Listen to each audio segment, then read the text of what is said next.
Like and subscribe. Please get I don't want to live forever. I mean, it sounds good, but what am I going to do? What if I get bored? Who am I going to hang around with? Madeline and Helen? Good evening, weirdos. Welcome to Total Recall. We are so glad to be back. We are done having delays for the holidays. We are done having delays for internet screw-ups on my end here. How does that even happen in today's day and age? But whatever. Here we are. We're back. And we are going to be discussing Death Becomes Her from 1992. I'm here with the wizard who I just happened to get to see a couple weeks ago. Also want to point out that there is a wonderful breakdown of J-Men Forever from last night. 90 minutes of pure gold. So how are you doing, wizard? I am doing awesome. Wonderful. Back from a trip to Brooklyn. Mm-hmm. Wonderful concert. And talking about J-Men Forever last night over on Gear Wizard TV. Yep. We you and I went to King's Theater in Brooklyn, which is a beautiful theater. Like, whatever city you're watching this in, you know where your fancy theater. Well, I'm sorry, but King's Theater kind of pukes all over it, okay? Yeah. It's pathetic by comparison. What an amazing theater. And Man of War, apparently their only American show on this tour, their first tour in 10 years. So No, it's the first American show in 10 years. They tour every year. They tour every year. Okay. They never come here. Gotcha. Okay. I sort of knew that. Okay. That's my job. They were outstanding. And like the singer is like, you know, like, first of all their songs are fucking how great metal is, how you live for metal, you die for metal, you fight for metal. I don't know if they ever inherently say kill for metal, but there's blood on the saber, you know. But like he does all these wonderful things where he's like, here's the lyric I'm singing, you know. The lyric comes from above. It goes out to you. It comes from the heart. Great stuff.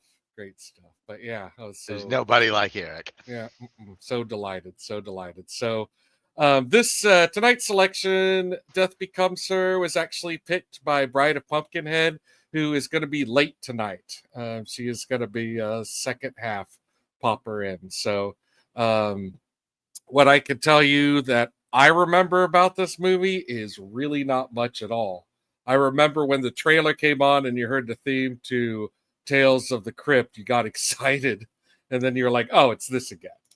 But I know that I saw it at some point. Don't know if it was like when it first came out, but I never remember being particularly impressed by this. I felt like this was always a Robert Zemeckis also ran, you know, but that was just the impression that I had going into our revisitation. What about you? I saw it, but like you, the memories of it got confused with 3 or 4 other movies that were all in, you know, while not necessarily the Death Immortal landscape, the cheating spouse, partner, women fighting over a guy sort of genre that seemed to be the thing at the time. I can't even remember the names of some. What was the one with Roseanne? Oh, well, that was She-Devil, right? She-Devil, yeah, Yeah. She-Devil. Which So also has Meryl Streep in it, but apparently is not an effects-heavy film it is because, not. yeah. But yeah, so I get these mixed up, and it was Mm. almost. Sometimes you want that experience. I wish I could watch this for the first time again, Hmm. and this was almost like watching it for the first time again. Yeah. I have to agree with Adam for some reason. Like this movie also conflates with War of the Roses, even Yes, though they're totally different movies. Like there's not really much in the way of similarity, but yeah. But yes, you're right. That is more comedy from Willis. Um, Someone who I think wanted to be a comedian a lot more than he got to be. So anyway, let's go ahead. Speaking of Adam, let's just go ahead and bring out Adam. He's chatting it up already. So we're gonna bring to the stage. Man, you never get. Hey guys. All right. You talk. I'm gonna go change my pants since you scared me Did you want to borrow a sheet? so much. I have several clean ones ready at all times. Yeah, with holes in them. I know. With strategic places. Oh, Glad to Michael. be here. Yeah, there was no Bruce Willis. Wait, Bruce Willis is a lawyer, maybe in War of the Roses. Wasn't he in it? In some capacity? There was a spate of angry anti-romance movies around that time, and they all run together for me too. Yeah, yeah.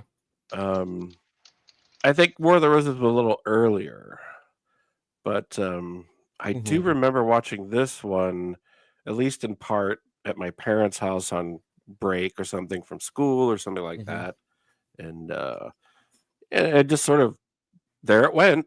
You know, I remember very little of it except for the effects, you know, which made an impression on me. The big spoilers, hole in the stomach and the neck thing and all of that. But yeah, it just sort of came and went for me. I was busy doing other things. I don't know.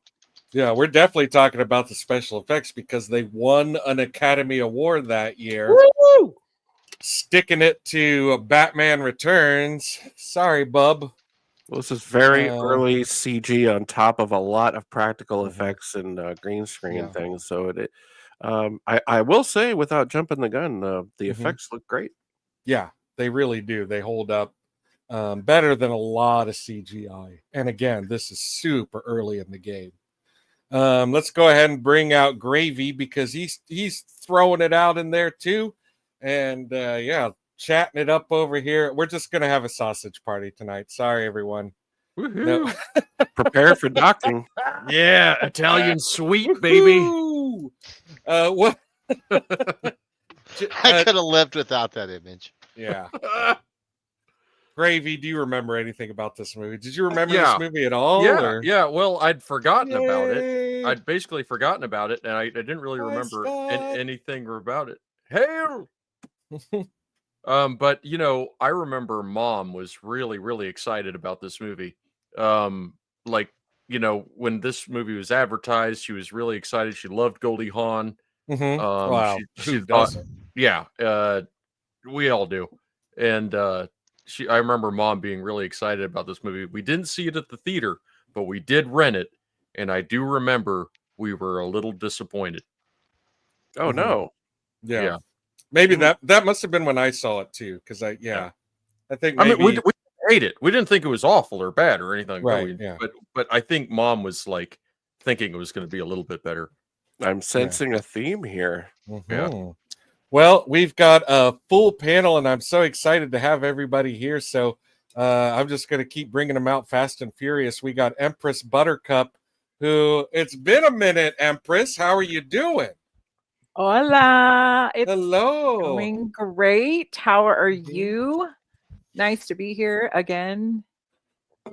It is nice to have you back. It is wonderful. I'm so excited to be talking about this movie with you. Something tells me that you are a fan of these two female leads.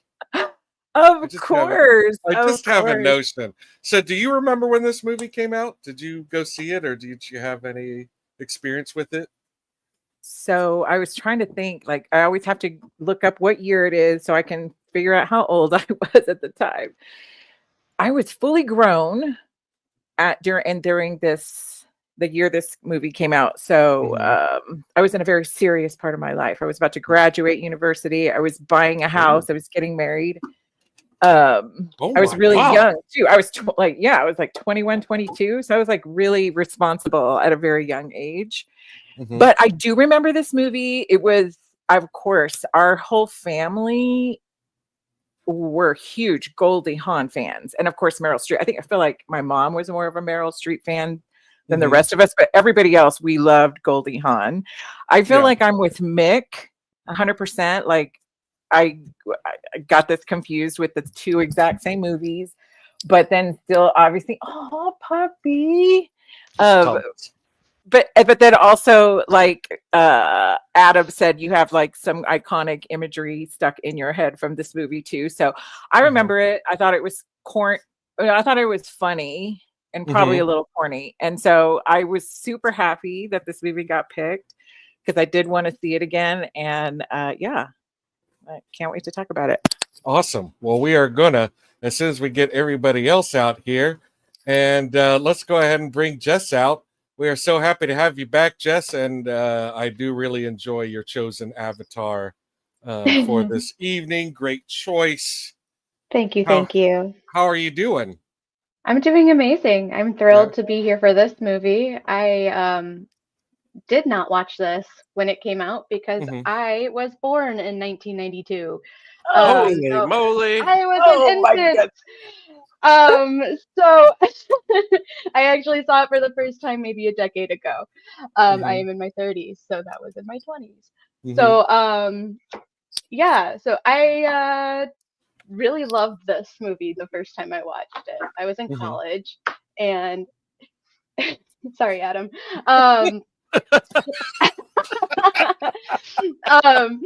No, I loved it so much. I thought it was fun.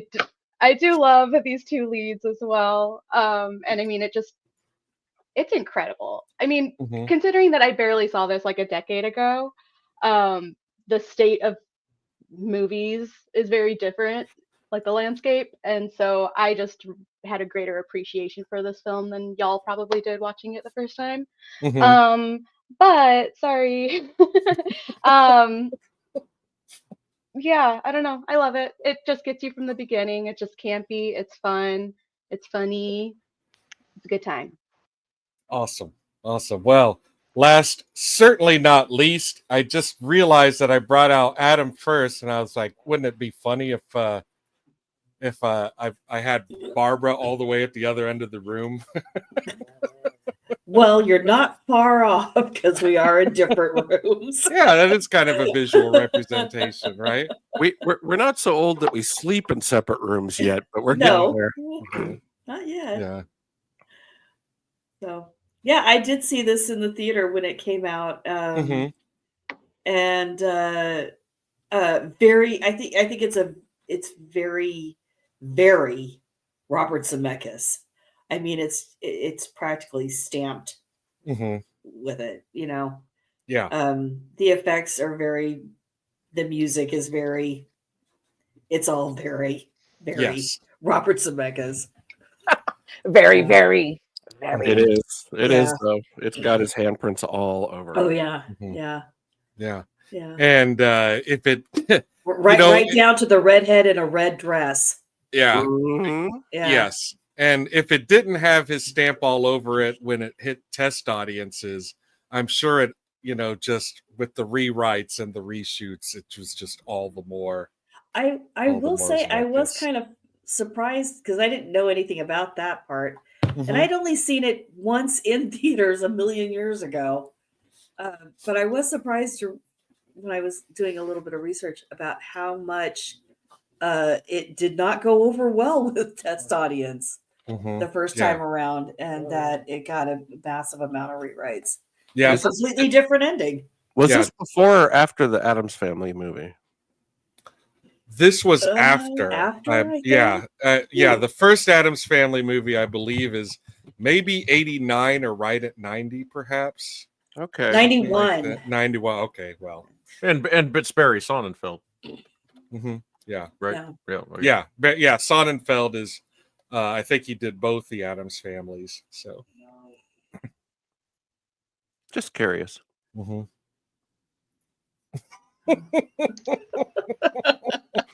She does.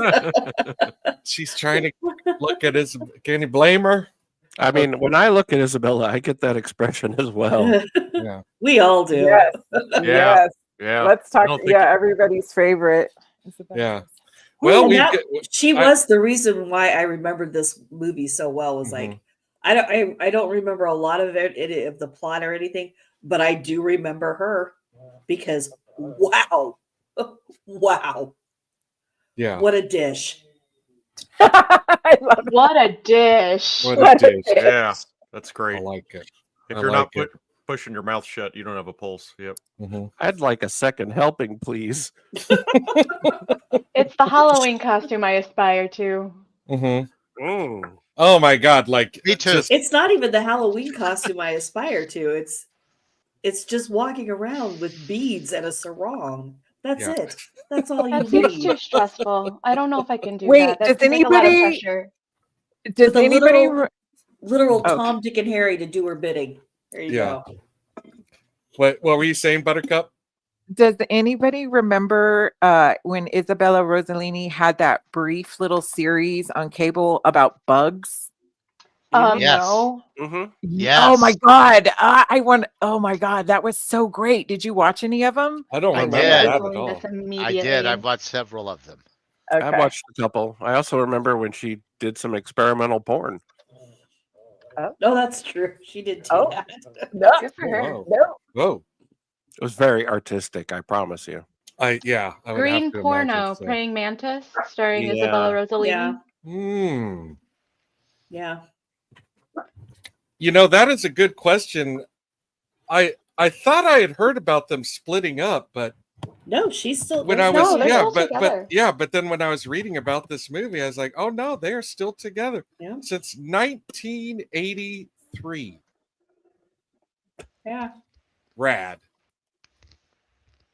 Yeah. Still slapping Together. hams. Together and not married, right? Yeah. Together and not married. They are not married. That's right. And happy as ever. All right, well, let's get the movie going. Let's talk about this movie. Death Becomes Her. There we go. Or what do we like this one? I don't know. This picture's universal. Yeah. You're killing me. It's just the earth. They both look good though, I gotta say. Yeah, I like them both. Anything important happens at the bottom of the screen, we'll switch it real quick. But, there is it's not just that they used the Tales from the Crypt song for the trailer.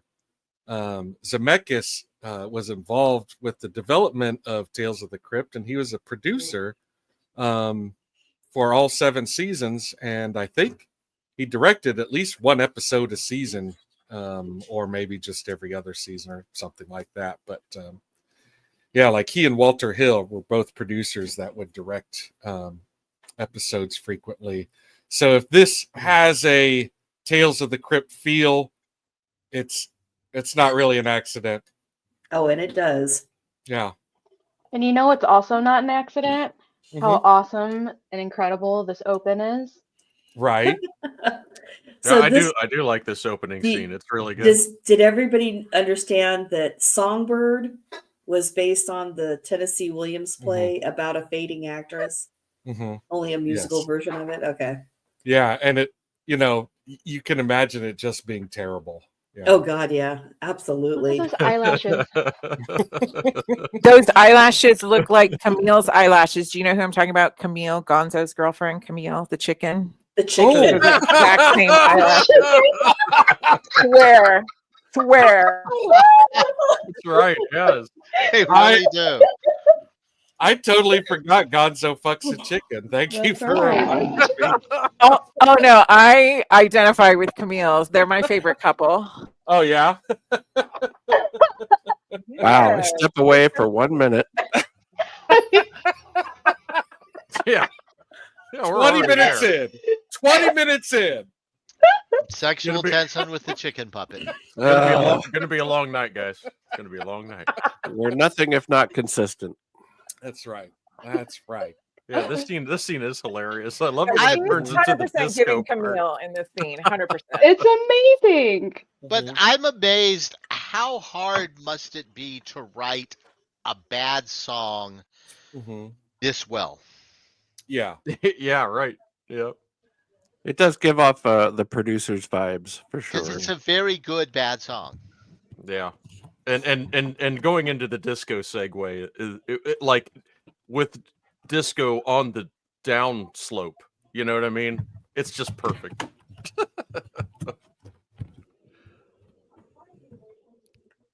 And everybody hates it except Bruce Willis. Like Bruce Willis' birthday. Yeah. And me, apparently. Yeah. This. I mean, people are walking out. Yeah. Yeah, I love that when they start just standing up and walking out. I mean, Scott just left. Oh my God, it's still happening.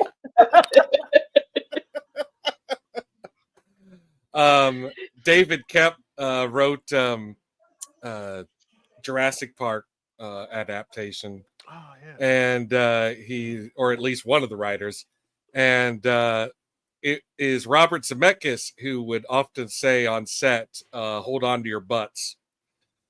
So when Samuel L. Jackson says that in Jurassic Park, that's a stolen line. I like that. Thanks for that story, Jethro. Sure. I wish he would have said it in Attack of the Clones. Hold on to your butt, old man. You'd have a real sore butt at the end of that one. For a couple of reasons. Yeah. No amount of holding's going to save you. The telegrams on the mirror are a nice touch. Yeah. So, there's a whole wall of them. Oh, that I did not appreciate the set design when I watched this. That's good. I don't think you did either. Apparently, excuse me, I'm going to cough. Hang on.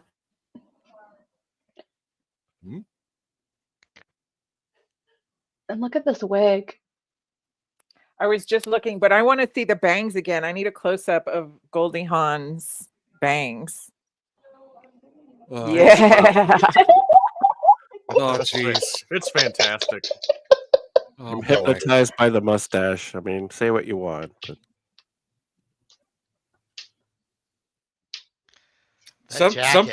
Some folks like a push broom, you know. It can happen. Yeah, you got to say, like, all three of these actors are total pros, you know. I kind of want this jacket. Hey, look, everyone, my daughter has joined the chat. Just kidding. I just see somebody named Princess. Well, welcome, Princess. Hello, my child. Welcome, my child. Welcome. Welcome. Hey, Eraserhead. Come on in. Eraserhead. Yeah. Okay, I do have a comment about the telegrams. Yeah. One, I just found out over Thanksgiving that there's a Broadway musical based on this now. And yes. Two, yes. There is, yeah. Yes. Oh, there no. is. This year. Brand new this year. Wow, wait, what? We need to go. We need to go. I know we all need to go. Let's all go now. So Brooklyn's there's only a a 2.5 Broadway day musical drive. in the Broadway musical? I guess. I don't know. I haven't seen it. But the thing is Meryl Streep also sent a telegram and a bouquet of flowers to the actress that is playing Madeline in the Broadway show. That said, that's awesome, man. It said, break a leg or I'll break it for you. Love. Thank God. And I thought that was very, very cool. Yeah, just real quick. It's deathbecomesher.com for the musical. Yeah. Oh, wow. How about that? That's exciting. Yeah. Sick. I'm hip. Road trip. Total road trip. Yep. Count me in. Get in, loser. We're going to a musical. It's based on a film we were fond of in our youth. Yeah, I passed up Spider-Man, so yeah. All right, so I selected a banner for the fat suit joke because I fucking hate fat suit jokes. yeah, And like I'm one, totally with you on that one. And this one is terrible. Like It's pretty bad. There are so many things that you could have done with this character that I think would have been funnier, but instead they just go for the low-hanging fruit. And it's They did. The makeup, I think, the makeup is very good. That. Yeah, the makeup is well done. You have to admit that. Yeah. Well, Yeah. yeah. The cake I don't have to do anything, Gravy. All right. The frosting is way over the top, a little too much. I'm Googling. Come on. Doesn't look great. Eating frosting, yeah. What is that about? And Darren Aronofsky saw this and was like, "Hold my beer." Yeah, I'm calling Brendan Fraser. Mm-hmm. This is basically what that movie is for 90 minutes. Then count me out. Oh, it's terrible. It's terrible. Anyway, but yeah, I did not, I love the fake movie cassettes. Mhm. They're all like Sacramento and I personally see nothing wrong with her hair in this particular picture. It looks awesome to me. No. Sacramento. Totally fine. That's great hair. Yeah, no, that's job interview hair right there. Get that Ronnie Spector look. That's good. Mm-hmm.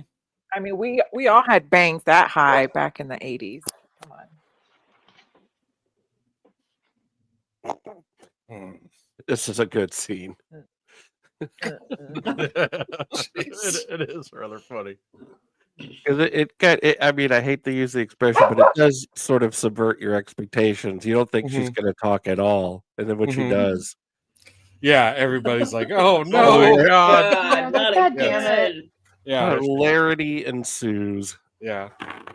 So everyone watching along, the Meryl Streep was the washed up actress who was starring in a terrible Broadway production, and her childhood best friend Helen, who they always had a rivalry with, brings her husband there, and she immediately steals away her husband, who just happens to be a huge fan of hers. Like, why would you? I don't know. I guess so. The movie can happen. Yeah, so the movie can happen. Yeah, that's all right. Right. Yeah, go see that actress you like so much.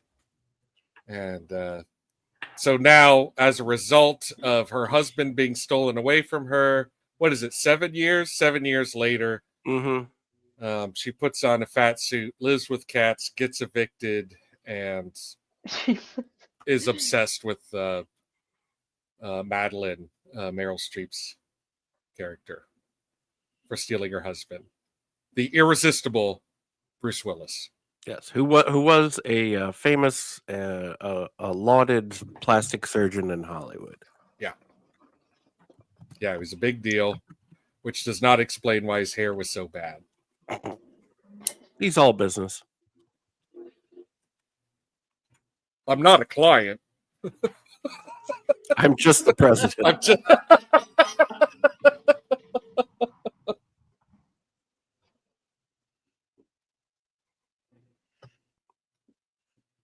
But in an early bit of karma, Bruce Willis is no longer a successful surgeon, and he is no longer happy with his. Yeah. We meet them 7 years later after they got married. Well, no, this is 14 years. We're at 14 years now. Yeah. We're at 14 years after their marriage. And, so yeah, I guess she's still a washed up star. And he is now an alcoholic who works as a mortician. Mm-hmm. Yeah, basically being married to this horrible woman has destroyed him as a man. Now, to be fair, he is famous in the mortician field for his reconstructions. True. Yeah, we'll see in a minute. He is the master. Yeah. It's a bit of a downgrade for him. I'm not sure what you would call that job, but he's the best at it. Mm-hmm. Undertaker to the stars. Mm-hmm. Yes, there he is. And here comes breakfast. It's also pointed out he's very flaccid. Mm-hmm. Several times it's pointed out. Yeah. Yes. He doesn't get boners anymore. Good point. Thank you, Gravy. Yeah, I think booze for breakfast will do that to you after 14 years. Glad I could help. Yep. His hair is all thinned out now. Welcome, Alejandro. Glad you enjoy this joining particular film. Yeah, thank you for joining us. I do like the set design. I like all the guns on the wall and the conflict that's sort of signified there. And yeah, foreshadowing, right? And it's very Zemeckis lighting and a very busy sort of backgrounds, very lived in looking. Yeah. Signature style, I guess. While I was reading about it, his character's name is Ernest, and I was like, I wonder if it's because like he is the honest character in the movie. But actually, if you take the first three letters, somebody pointed this out: Madeline, Ernest, and Helen. You take the first three letters of each first name, you get Matter and Hell. Nice. So whether that's on purpose or not, I think it's clever. Had to be. So yes, he has an emergency mortician call. Yes. Got to do something right now. We need your skills. I Just like skinny Pablo Escobar. Yeah. It's very Errol Flynn. Yes. Yes. Yeah. He died. Yeah, he died in a bathtub. It's right out of The Godfather. Yeah. Come on. Look what they did to my son. There's only two good ways to die, and both of them are in bed. Mm-hmm. Who is this now again? I forget. Isn't that I thought that was Isabella in Disguise, no. right? Oh, No. Okay. No. Nancy Fish, maybe? Looking at the cast here. All the people who want to get them to take this magic potion to live forever, they all have like outfit malfunctions. Everybody. Like I'm here for it. Yeah. Well, that's how you know who they are. Yeah, they're all falling out of their clothes, right? Is this right, Mr. Zemeckis? Did you want it up here? Let's just remove one more button, shall we? And Madeline here is on her way to, take a potion that is going to make her beautiful again. No, she doesn't know any of that yet. No, she doesn't. Right, know she doesn't know that. yet. She doesn't know that yet. This is the plastic surgeon. Yeah. Oh, she's at the plastic surgeon. Which is funny because she's married to a former plastic surgeon. And she's going to this guy. Right. Mm-hmm. Yeah. And she's asking for, her umpteenth procedure in 6 weeks or whatever. And he says no. Yeah. However, I know a lady. Wrinkled little star. I love that line. Yeah. Yeah. And when he's acting, he acts like he has a problem with his eye, where his eye is like a little wandering around. And I wonder if like there is reference to that in a cut scene. There's a lot of cut scenes. This actually was going to be a longer film. And in addition to cutting stuff because of poor test screenings, Robert Zemeckis also just wanted a faster paced movie. So you kind of need a quick movie here for this subject matter. It just needs to keep going gangbusters the whole time. I agree. We want to welcome Charlotte tonight. Thank you for coming out. Hello, Charlotte. Hi, Charlotte. Hi. Hope yous enjoys the show. And look at this marital bliss. Mm.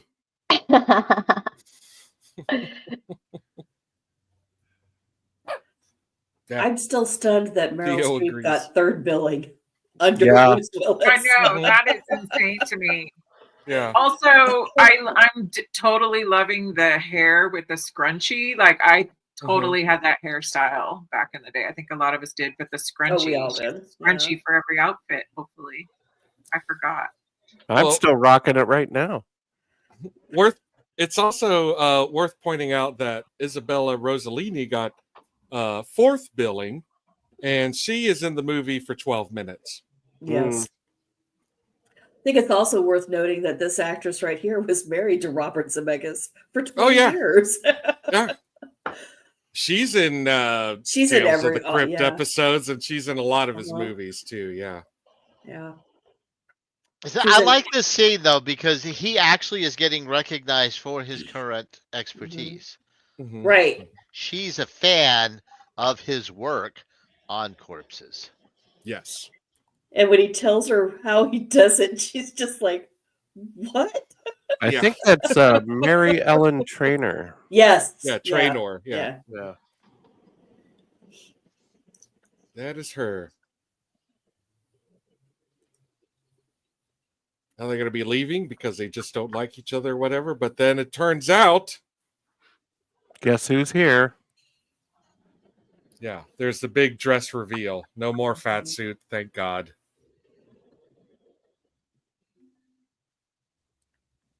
She has a slightly less remarkable hairstyle than when we saw her at the opening with the bangs.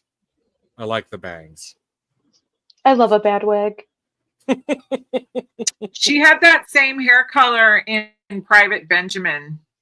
She was ooh, that's going back. Like strawberry blonde redhead. Yeah, she did. Uh-huh. Nice catch. Yeah, so here's all the niceties. Look, black scrunchie. They're all acting like they're acting like they like each other. Oh, she's checking her out. I really enjoy all of the kind of old school, super melodramatic overacting that goes on in this movie. It's a lot of fun to me. Yeah. Not really done anymore, you know. I mean, yeah, the over the top nature, and also like the storyline of obsessions with youth and beauty, and just kind of how like, you know, melodramatic and at times like tacky this movie is.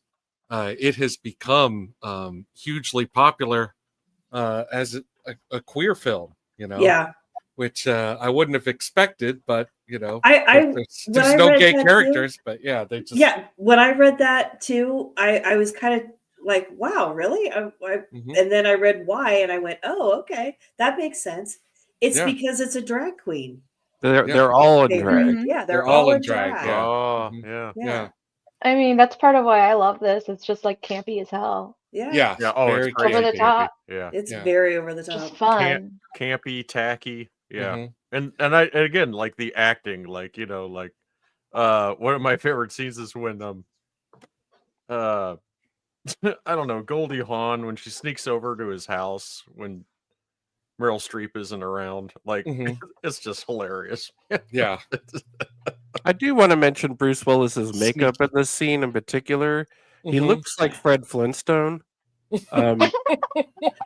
He's got this very distinct 5 o'clock shadow. Yeah, it really does look bad. Yeah, I noticed that on another scene. I was like, what's going on with his makeup or his face? Like it looks just the upper half has foundation on it. It's very strange. Yeah. He doesn't work well with live faces. Body. A little pylon on there. Little touch up.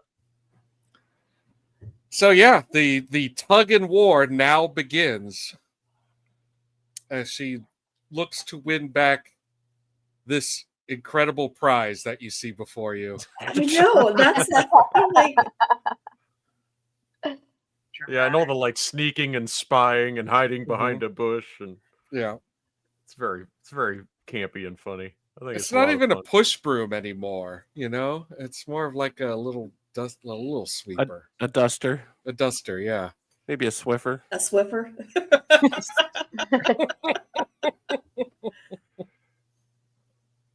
And then I did like that she had, you know, a boy toy that she could run to. Basically on call. Yeah. I thought that was great. I love her. They're not good people. This is not a movie No. about good No. people. No, you know? these are not sympathetic characters at all. They're pretty No, but it pretty falls base. short of like absolutely disgusting, like The Great Gatsby or The Wolf of Wall Street or something Right. like that. It's Right. you can sort of play along with it, and it's still funny. It's not I think disgusting. I think the reason for that, Adam, is because like they are also victims, you know, like they're not, I mean, they're bad people, but That could we be. we can all sympathize with what's driving their behavior, you know. Yeah, I'll Like- buy that. Yeah, like it's, you know, it's I don't very think we're easy. supposed to like them. No, I don't think you're supposed No, to like uh-uh. them really, but well, But you You're don't having a lot of laughs at everybody's expense. So yeah. Right. It Yeah, just no one- gets rejected in the worst way, and of course it starts raining. Yeah, no one is spared in this movie, so Yeah. that works. Everyone gets kicked. Yeah, it's true. Everyone gets kicked. So No, Bruce Willis comes out okay. Nah, it's a bumpy ride. I mean, He gets dragged through some hell, but yeah, I mean, he comes out better than some. But I think not- he comes out great. He's loved by many. He's a hero. Mm-hmm. He achieves immortality Mm-hmm. the right way. Oh. I'd say he comes out really well. Oh yeah, These like two get what they deserve. Yes. yeah, this is like where she's rehearsing what she's gonna say when he answers the door. It's hilarious. yeah, she's spraying glycerin in her eyes or blowing air Yeah. in her eyes. Mhm.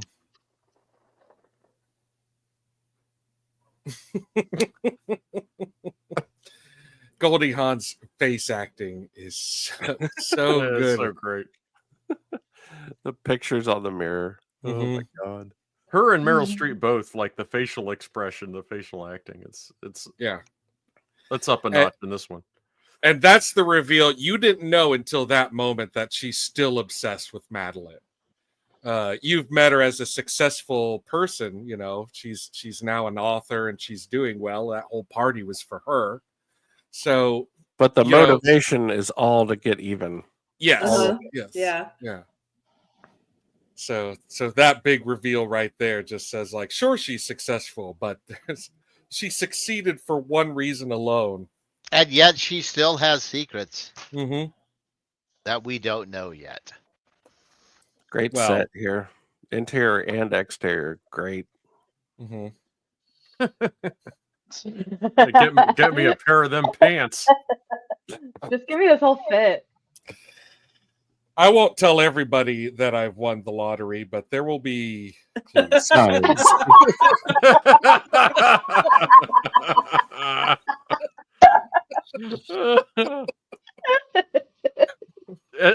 I'm fine with it as long as you wear it to the Broadway show.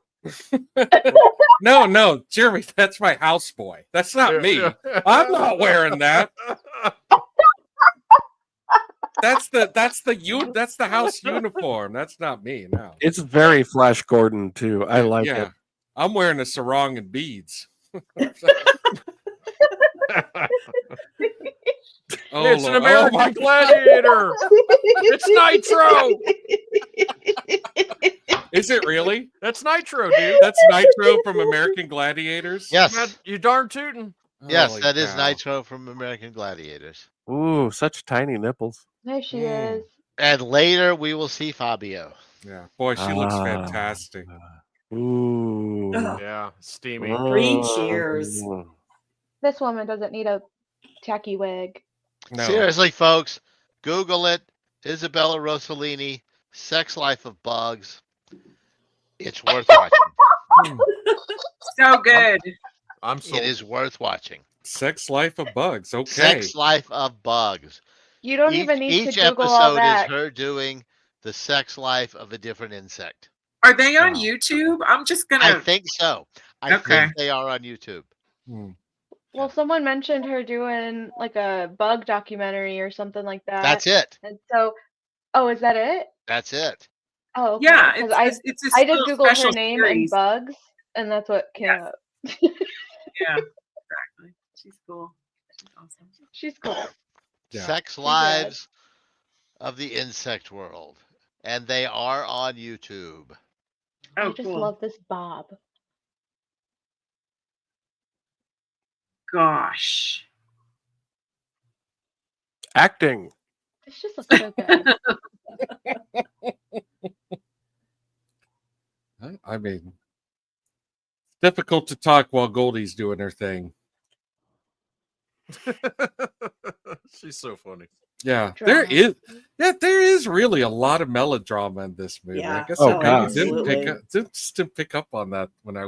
They're revisited it. divas. Yeah, I they really are, yeah. I really enjoyed that. I found it like refreshing because I feel like it's a lost thing, you know. Mhm. Like, Mm-hmm. you know, it's just not utilized in comedy much these days. Yeah, I prefer it in comedy over Like serious. in earnest. Yeah. Yeah. For For sure. sure. Although Showgirls is great. All right. A plus. All right, calm down. Get you some French fries, and you can just sit in the corner. Okay. I don't think we can cover Showgirls on this show. But There's actually a tape of it on the free cart at the video store, and I'm like, why is this here? So I took it. yeah, Yeah, give it a go to Showgirls home. shouldn't be free. That's what I'm saying. I'm like, why is this on the free cart? You should have to pay to see Showgirls. The I tapes had are to out of show my preview. ID to Yeah. see Showgirls because it was NC-17. That's right. Yeah. See it once. I mean, Mm-hmm. after that, Oh, Oh my God. dang. Just like this pose. Ugh. Okay, that's a really great shot. Congrats on your screen Oh, caps. it's 'Cause, like- Yeah. Precise. It just I know couldn't help I'm itself, so- could it? supposed to be talking about the movie. I had a factoid. Can't remember. I'll be back in 38 seconds. Okay. Yeah. I also like going into this. I really thought this was based on Jitterbug Perfume by Tom Robbins, and there's just What? nothing. Yeah, there's nothing that connects this movie to that novel. No. That also has Yeah. a startling It's- resemblance to the Dark Crystal, Yeah. at least to me. Well, I'm glad there's no can see it. Skeksis. I'm glad there's no I'm Skeksis in this sure movie, that's though. not by accident.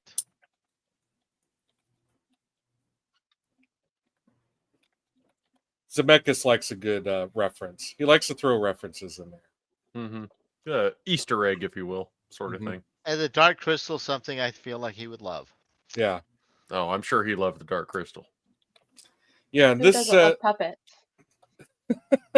I love Some- the Fabergé egg. some that it's too inside much. of. Mhm. God, he's Speaking such of a present. Broadway, My God. Avenue Q. Yeah. That's what are we talking about? What? Yeah. The answer is yes. Even Meryl Streep can't stop looking at her. Yeah. I actually saw some Fabergé eggs in person at a museum. Oh, really? By random. Yeah, it's at the Science Museum in Chicago. And that was like one of the exhibits they happened to have that day. They had a huge Wait, collection of the- Wait a Fabergé. minute. What? The We saw Museum of those Science too. and Industry. We saw those too at the same place. Yeah. I yeah, love that museum. and they are amazing. Those things are incredible. Sick.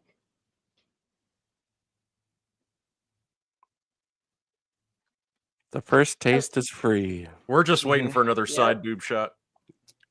Yeah. So she dips the blade in there. She stabs her hand with it. This is how it shows how it works.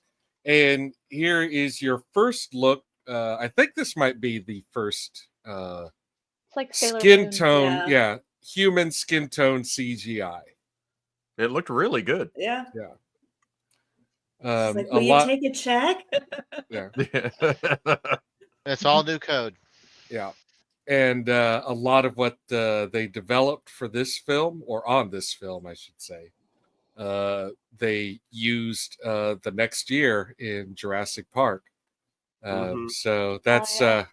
That's Yeah. 2 years. That's 2 years in a row for that effects team there. Yeah. Pretty Way to impressive. go, ILM. Yeah. Yeah. Mm-hmm. Innovation. Yeah, I found it really impressive, like, what they were doing with, putting, basically like blue screening the faces onto the bodies and stuff like that. And they did do some of that in Jurassic Park as well. It kind of breaks my heart seeing what Disney does now. Yeah. It's so lazy nowadays. They It's just awful. They just don't. They just never. It just seems like they never really care about how it looks in the end, as long as it. From what I know, is rendered. The major problem is a lack of pre-production and planning. Mm-hmm. So they just hand off whatever they shoot that they made up on the day, and they say, okay, do this, this, and this, and fix that. And then 2 weeks later, they reshoot it and say, oh, no, do this, this, and that, and fix that again. So the tech people are just absolutely overworked, and then they don't have any chance to really develop anything that looks good. So she got her pin, she drank the juice, and she got a warning after. Now a warning. Now a warning. Yeah, that's right. I like that. Step 3: before you cut the wires, remember. So this was a fun little fact. They had created a pneumatic bra for her boobs to get pushed all back up, right? Mm-hmm. Only it never worked right. So Meryl Streep's dresser hid out of sight and then just hand pushed it up. That's cool. That's a really good factoid. I knew you would have some good juicy tidbits. Mm-hmm. How do you apply for that job? Not you, Gravy. Not you. Hey, I didn't say nothing. Oh, it was Adam. That was Adam. My husband. It was on me. It's hard. It's hard to tell us Midwestern pervs apart, though. I understand. We do blend together. It's true. Yeah, people keep saying that on B-sides that they can't tell me and Jeff apart. And I'm like, what are you, crazy? Yeah. I can, but yeah. Yeah, totally. I can. I can. There was some like trial and error. They had to CGI some face onto the animatronic face when her neck breaks. Yeah. They hated the face. So they actually CGI'd a face onto that. But what you are seeing is like when her head's like twisted and broken back, what you're seeing is physically there. That's a physical effect. Yeah, it's a great blend, which is how CGI should be used. Yeah, how to be done. Yep. Yeah, and what you're not seeing is Meryl Streep's actual head, which is in a blue hood. And it's shit like that Meryl Streep hated about making this movie. This is like one of her least favorite shoots. She just did not like. She said that like trying to act against a broomstick and having to stand and concentrate so much on your marks and stuff like that she likened it to being at the dentist. Yeah, well, little did she know where Hollywood would go in the next 20 years. You'd be standing on a giant blue screen warehouse with nothing to react to. Yeah. Well, you didn't see her in the Avengers now, did you? She was probably like, screw that. That's not for me. Yeah. Yeah, I was wondering if she had done an effects-heavy movie since, because at the time she swore them off. But it's been years, So has that vow still held, Well, she could pick and choose. So. Yeah, she certainly can. Yes. I mean, she probably could have picked and choose at this point. I don't know. She got third billing. Yeah, right. Behind. Yeah, right. When she read the script, she thought Helen was for her. And when they told her it was Madeline, she was like, I have to sing and dance, You'll be swell. You'll be great. Yeah, it's just poor kid. I think they got it right, though. Yeah, definitely. Whoa, that's terrifying. So we're in the plot. Yeah.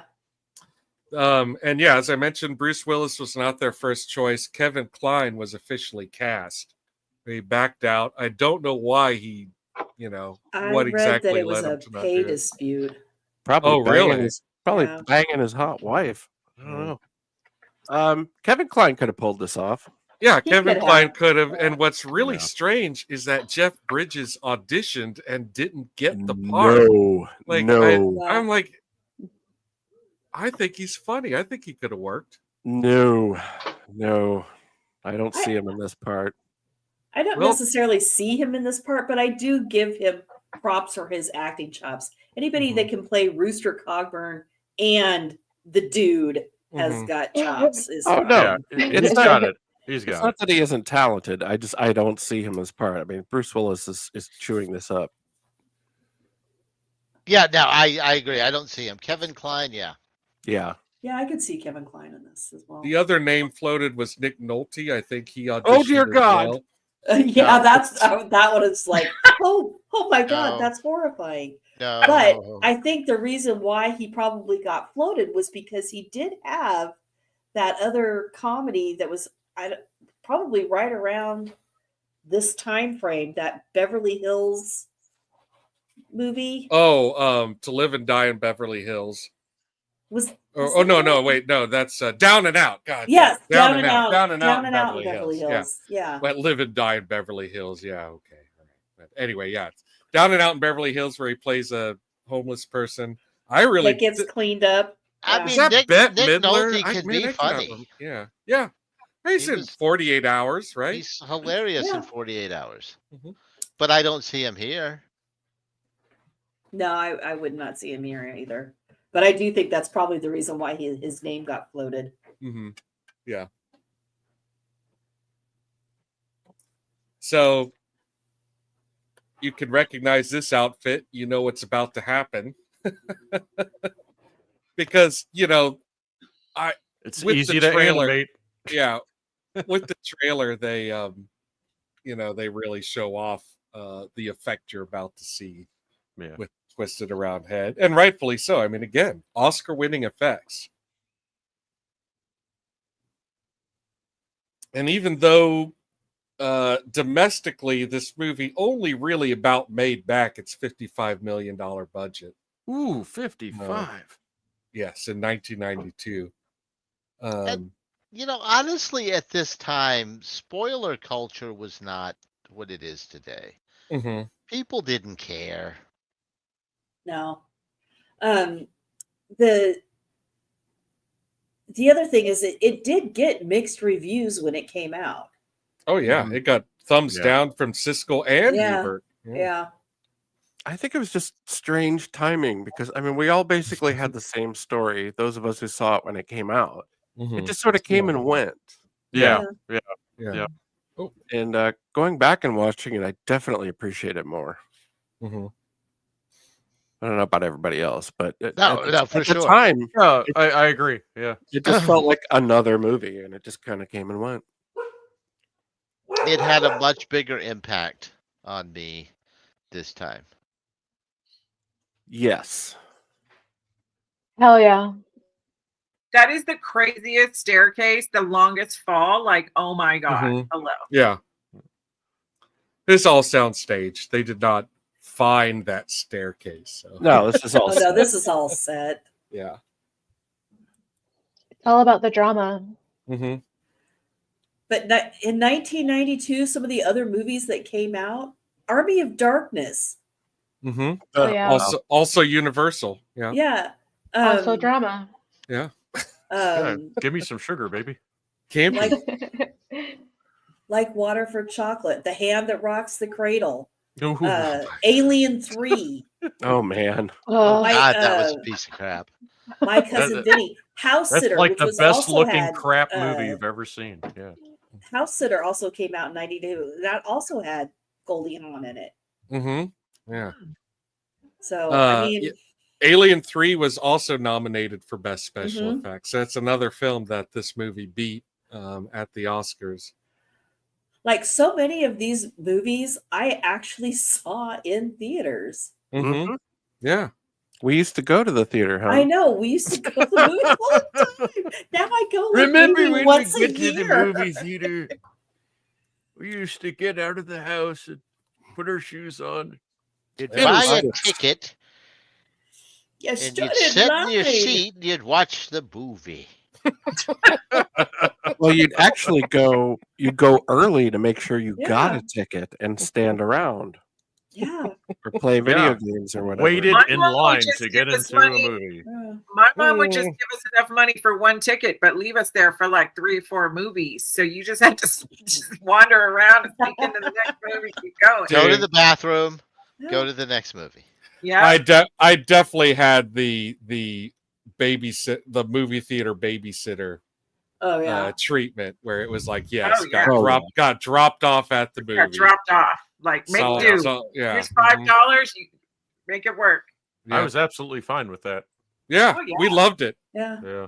And I Me can tell too. you, I as a former usher, we didn't give a damn. Go ahead. It's fine. Yeah. Oh, yeah. I never cared at the Yeah. theater I worked at. Knock yourself out. Yeah. You get done watching that one, just sneak and do the other one. Yeah, and Nobody these cares. are all No amazing. tip. The next movie starts 5 minutes after this one ends. So if this is actually Meryl Streep doing the Uh-huh. physical work here, Yeah, it's it is. fantastic. It is. She It is fantastic. And again, she really did not care for it. She's wearing a hood while walking backwards. Like she actually had to do that Oh, stuff. I was like, what did they do? How did they Yeah. do this? Okay. That had to have been hard as hell. Yeah. Yeah. And so yeah, it was a lot of work. This was a long shoot as well. So it just I'd imagine so. Yeah. yeah. They pulled it off extremely well. I think the scene looks great. It holds up extremely well.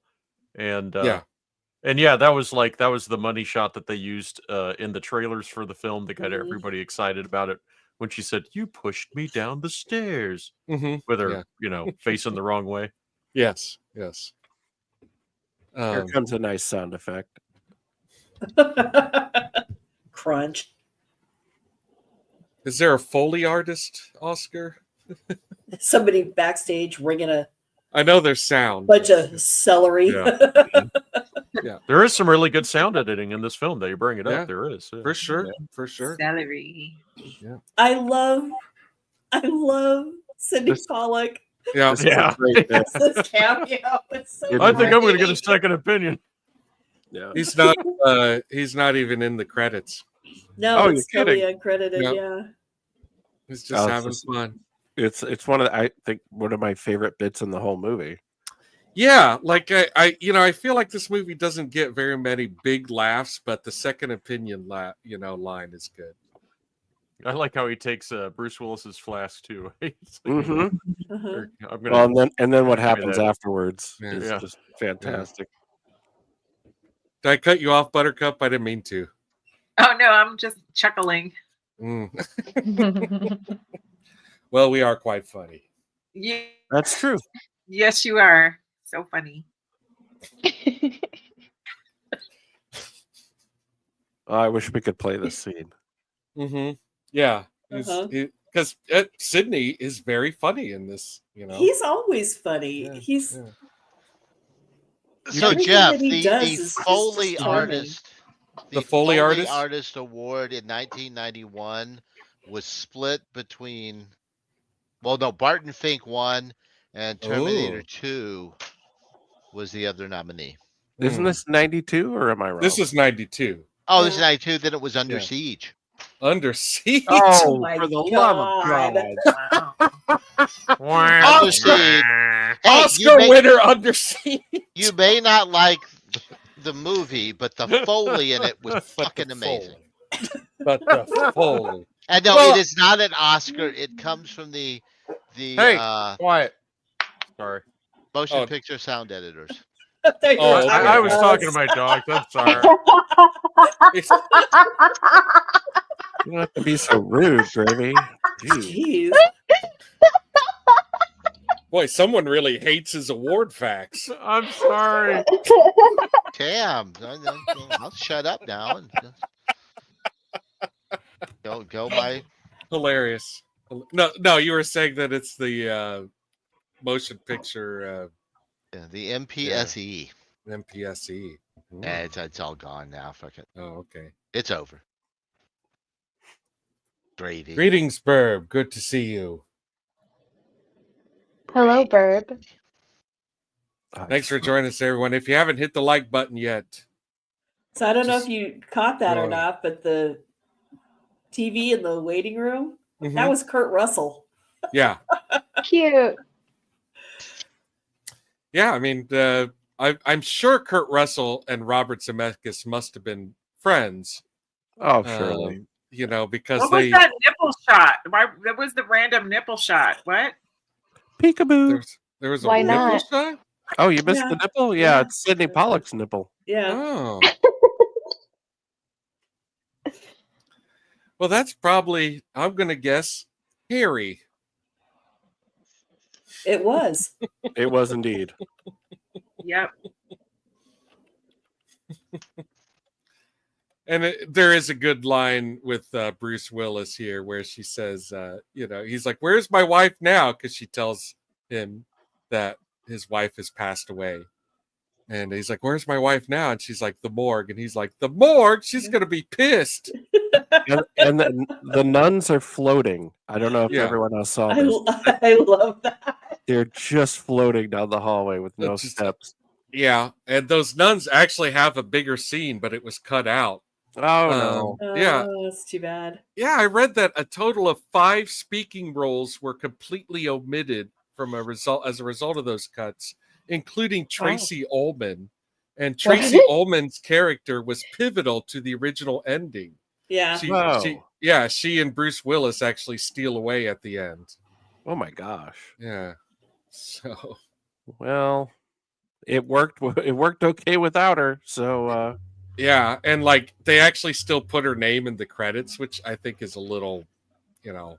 Okay, it's so like you still want to say that she was in the movie. If you perform lines and they don't end up in the final cut, do you still get paid for speaking lines or no? I think you get paid exactly the same. Yeah, I think it's a total loss. I think you're it's paid for working.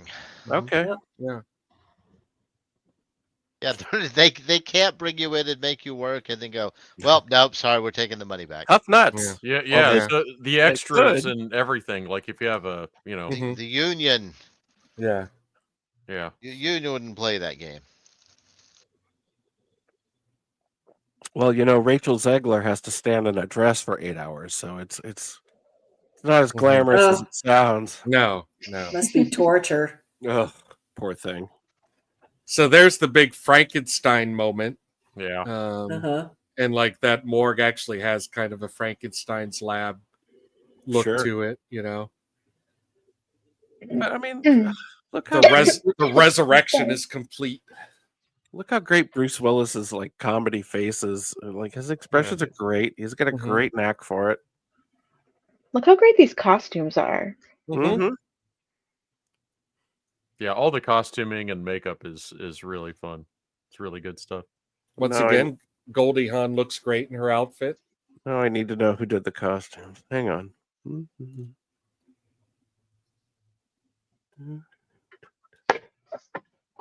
Look at that fit. Come on. Yeah, the Brazenites touch. Yeah.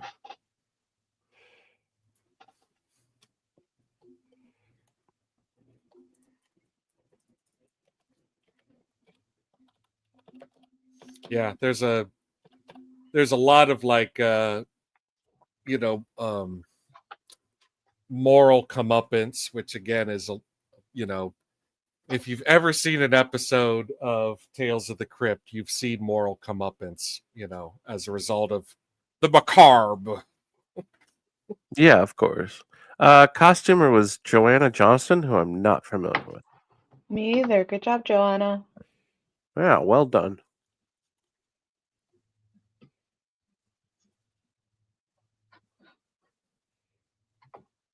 That's a clock there. There's some bottles.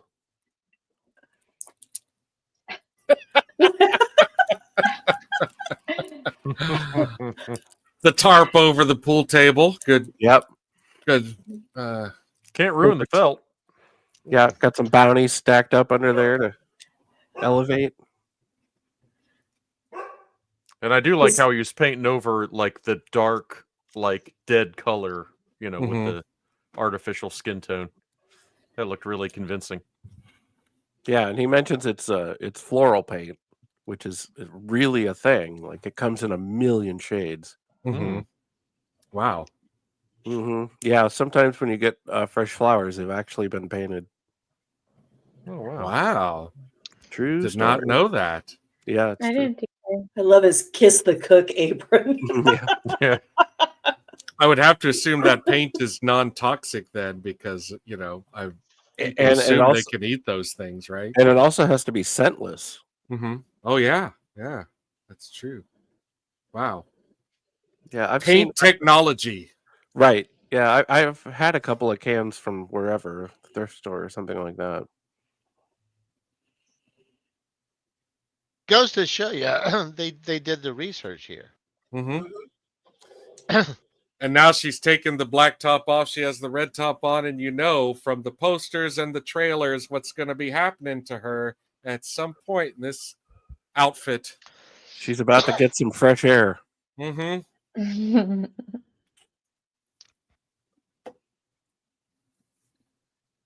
It's a nice little split focus shot. Mm-hmm.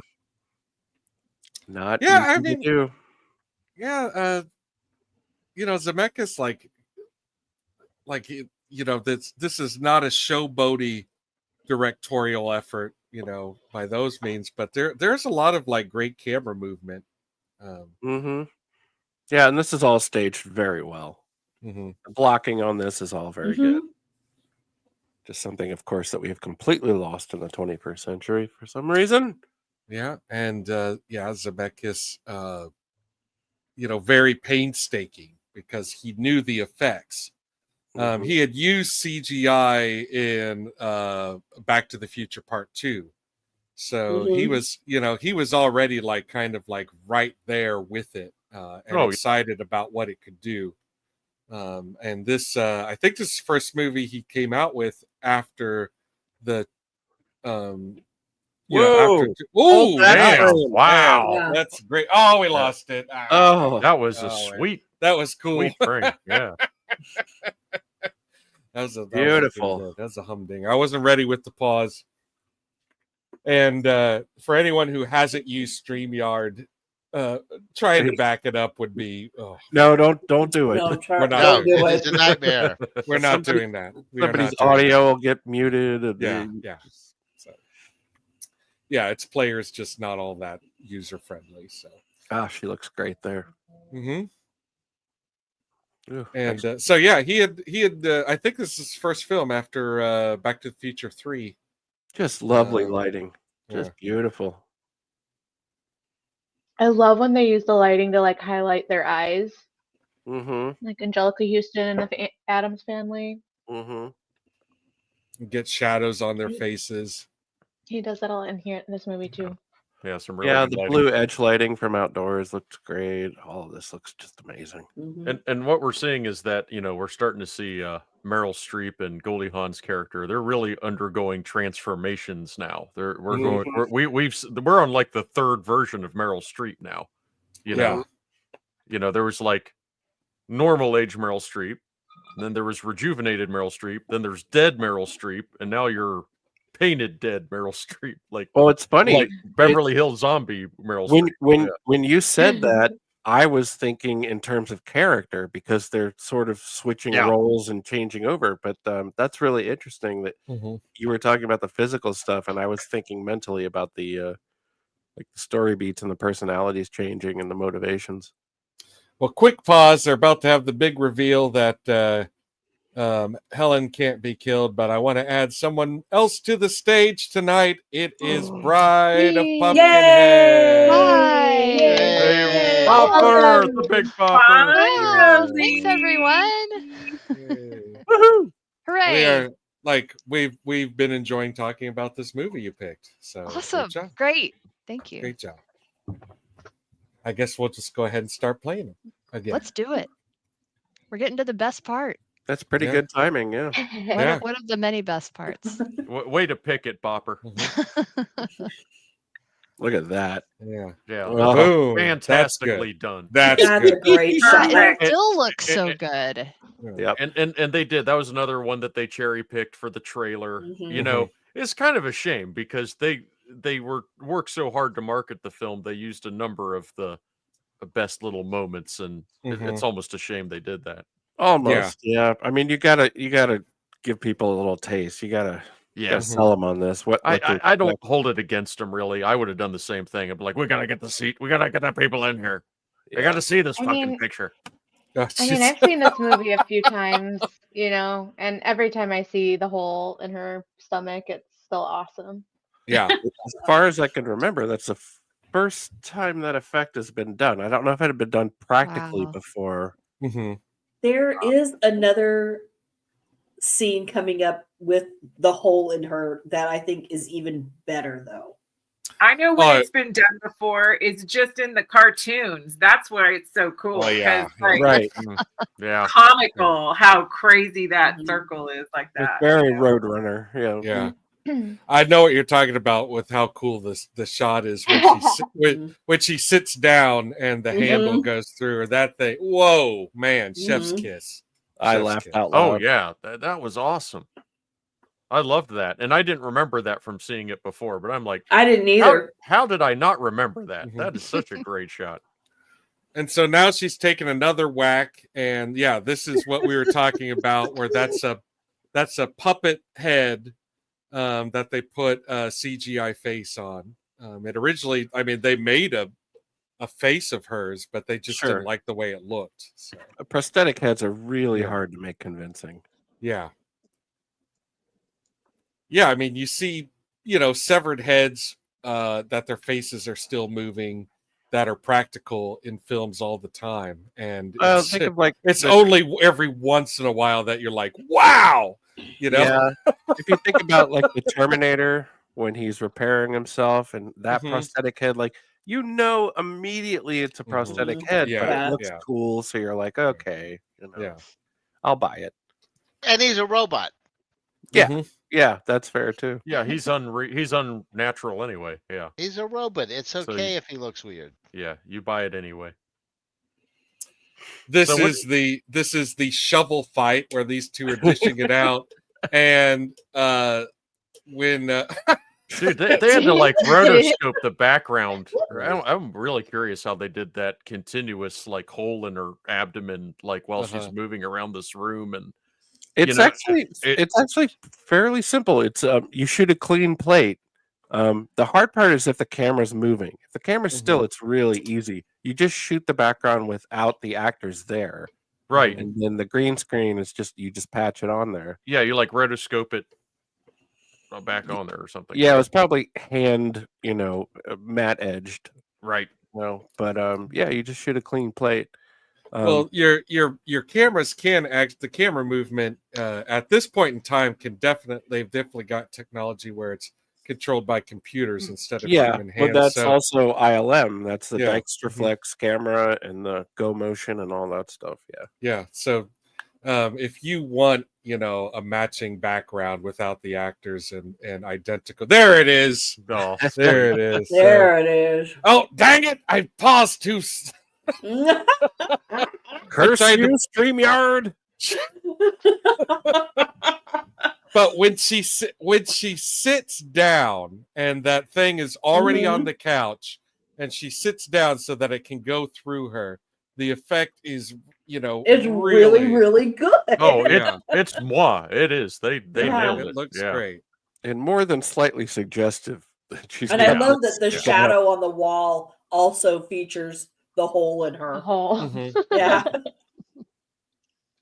And why the dartboard? I feel like there might have been a setup earlier that was cut about the dartboard. I don't know. When you first see him as a drunk, he can't throw his scalpel into the dartboard. Oh, that's right. It just kind of represents, Okay. Yeah, you're right. I forgot. That's beautiful right there. That's great. And those contact lenses were such a great choice for Goldie Hawn. Oh my I mean, gosh. God, they're They so just get like creepy. more and more. They make her look more and more unhinged, like as it goes. Creepy as fuck. Yeah. Oh, there's the scalpels in the wall. Yeah, there we go. Oh, he just looks great. Yeah, what has the consensus been so far on Bruce Willis?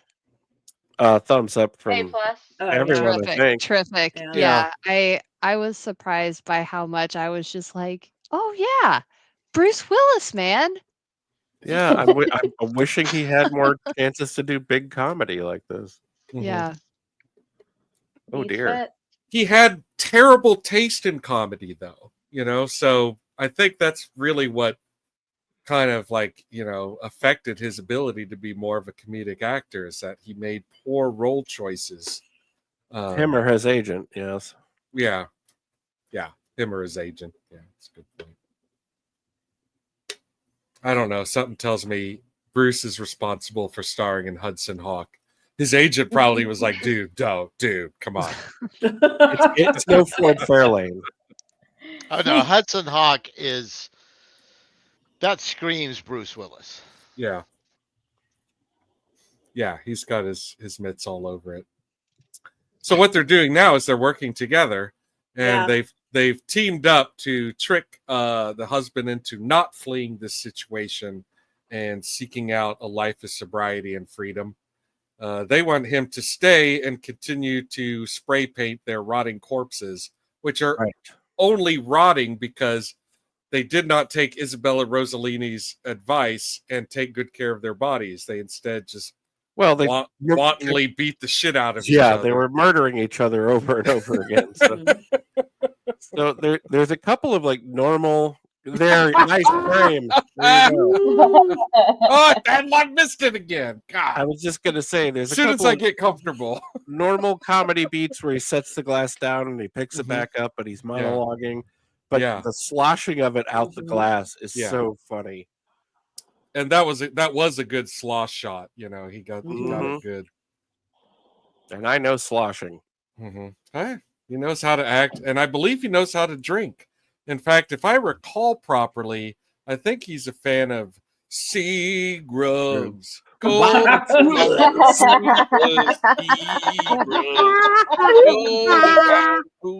It's wet and it's dry. Gold and white. My. And the harmonica. Yeah. Yeah. Do you think anytime Bruce Willis was in a movie, he brought his harmonica and he was like, I have this just in case, Quiet now. Whoa. There it is. And let me give you a copy of my CD. Oh. Yeah, it makes no sense though why, I just don't agree with Isabella Rossellini. Well, when I saw the camera angle, I was like, I bet that's a double. And I don't know why. I mean, maybe she's got some. She's too tall. Yeah. Maybe she's got some dimples she doesn't like back there. I don't know, but no, she said it's not because of how she feels about her body. She said it's because she just thought she wasn't tall enough.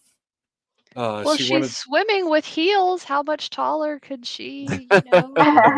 Yeah, it's madness.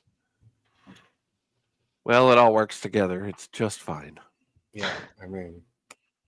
Yeah, effect achieved. Yeah. Yeah, they do a great job getting those nice shadows from the horn rim glasses on Bruce Willis's face. The whole movie. Yeah, all very carefully lit, and it shows. She does the same trick with him, where she show him the young hand. He'll be hooked, no doubt about it. Works every time. It's kind of a one-trick pony.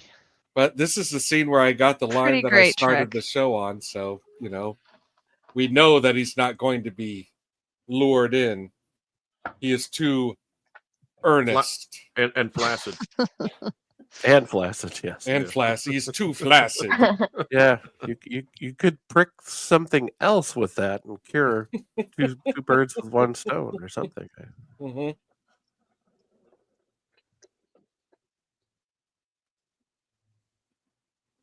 Oh my God, I could be a model with this. I have a question. I'm gonna go sell Rolexes. Always wanted to be a hand model. I have a question that wasn't answered though. Oh yes, what's that? So when he dies, is his hand still young? It's funny because while I was reading, I think that again, something that's not in the movie but was in the script was reference to his hand still being young. Thank you. That bothered me. I have a question. Mm-hmm. Am I going to get liver spots all over my hands when I'm 50? Yes. I'm looking at my own hands right now. I'm just going to tell you yes. Damn. You might. Rough. Yeah. I mean, I check out your dad's hands, not mine. Yeah. What's your dad's hands like? Yeah. Again, I want to see those hands. maybe maybe you should look at mine. Yeah. How does it Who's your feel? daddy?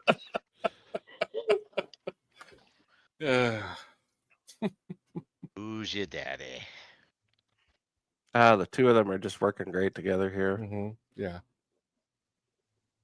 Look at that eye light. Ooh. There it is. Oh, that's a nice face. Mm-hmm.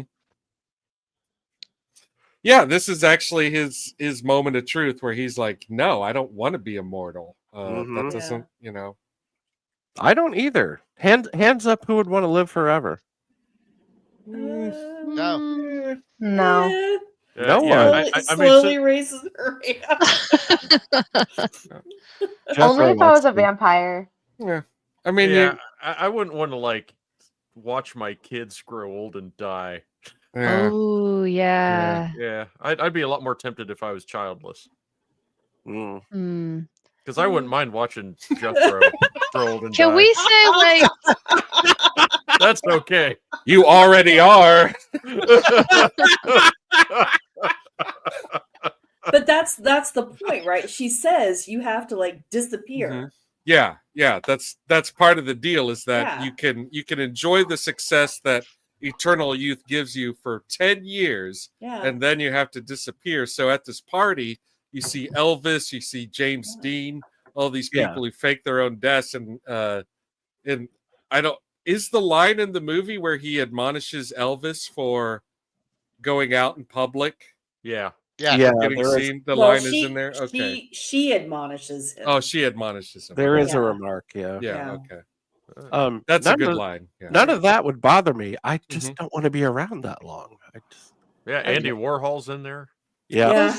And something that I have never seen addressed is like, okay, forever. Time is infinite. The earth is not. Yeah. Do you like what happens when the sun engulfs the earth? Are there still a bunch of vampires floating in space? You wind up in one of those Marvel titles from the late 60s. No, okay, definitely not immortality. Absolutely not. I mean, at that point, just incinerate me, Mr. Sun. No one's answered this question. I mean, not in this room. I mean, ever. Like, it's a good question. No, I have thought about that. Like, I don't want to experience the heat death of the universe. Yeah. I think it's already too close for comfort. 100%. Yeah, you survive all that. Well, they keep promising, but I haven't seen any results yet. Yeah, something tells me 500 years into my eternal life, I'll be like, I know you think the world's going to end, but I really don't think the world's going to end, Bub. Believe me. The end is nigh. Bullshit. Hey, speaking of endings, I hate to say this. This is the only thing. This is the only thing that is the glaring flaw of this film is they did not know how to end it. Yeah, and they got this guy aimlessly running around. No one's even chasing him. You know, he's just running around this big castle of a house. It gets boring. Yeah. It gets a little boring pretty quick, and you realize pretty quick. Ooh, They didn't have an ending. I buy that he doesn't have a reasonable exit, and I would also buy that he's just in a panic at this point. Yeah. No, this part but it does feel a little tacked on. Yeah. It's still funny enough though. Yeah, it works. But I do feel like at this point I'm like, oh yeah, they didn't know how to end it. Yeah, I'd agree. And so now they're saying, "Oh, you're going to die. Go ahead and take the potion." Mm-hmm. And again, you can live forever as a pancake. Gosh, what a great still. Mm-hmm. Yeah. Great face still. Oh, that's a good one gosh, too. Look at I like that. Yeah, they look With amazing. the angel Yeah. hovering over their shoulder. So, like, this is where all of the people in the waiting room in Beetlejuice came from. Like, Yeah. They're all kind of wearing their scars. Yeah. Oh. And so he believes he's going to die. He threw away the potion and chose to go ahead and embrace death. And instead of living a life of servitude, spray painting his two rotting wives.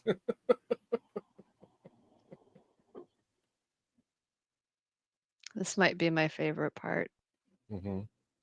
Oh, this one line. Yeah. I mean, it's a little throwaway, but it's just so great. Yeah, it's hilarious. Oh, give us a line. He gets out of the pool. He gets out of the pool, and one of the guys is like hanging out with one of it's like party goers. Jim Morrison. It's Jim Morrison. Oh, right. Yeah, it's Jim Morrison. That's right. I can't even remember the exact line. He's just like, well, that was weird. Yeah. No, I think he says cool, man. Oh, okay. Like, yeah. I didn't even pick up that was Jim Morrison. I feel like a dummy. Yeah. I didn't at first either. Well, the guy at the end where the car that he takes off in, that belonged to James Dean. Oh, yeah, that is James Dean's car. Yeah. Yeah, he steals it from James Dean. You get a brief look at James Dean. Yeah. And here they are already complaining because, they're starting to crack and they don't know what they're going to do. They don't have their mortician husband. Yeah, they didn't care at all about his life. It was all about what he could do for them. Yeah. And I guess that's like, how he redeems himself, in this story. And and they start to cackle. It's funny. A little cry. 37 years later. So this is like I think the timeline they said is 2029. Yeah. Late. And so Bruce Willis's character has passed away here in his early 90s. Yeah. Yeah, he's like in climbing gear. Yeah. I love this like beanie on his head. But he kept the mustache. Mm-hmm. He kept the mustache. And as it turns out, he was not only an adventurous guy, he was also a great guy, and he was also a virile guy. He was Those are all his children. Those are all his children. Yeah. No longer flaccid. Right. Yeah. Well, I mean, Viagra had been invented since then, so. I think the implication is that it's the booze, like that's what it all was. Like his, the reason why he wasn't succeeding anymore is because he was drunk, and the reason why is because he was drunk is because he was in the clutch of these two lovely ladies here. I do like how Meryl Streep looks behind the veil, like you can tell she looks weird. Yeah, can't see just how weird yet, but it's weird. Mm-hmm. It's not good. The widow's peak isn't doing her any favors. No. From the Ming the Merciless collection. Yeah, right. Yeah, those eyebrows are like way in the stratosphere, man.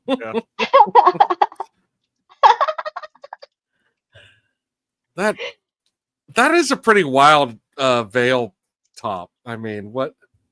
Yeah. It's Wow. almost like a Mickey Mouse Club. Yeah. It's epic. Mm-hmm.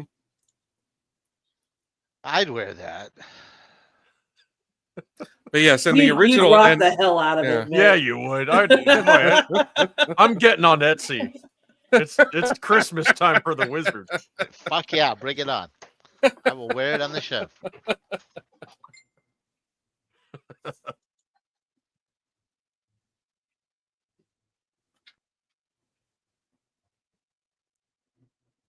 It got quiet. Is there a Rosabella? Is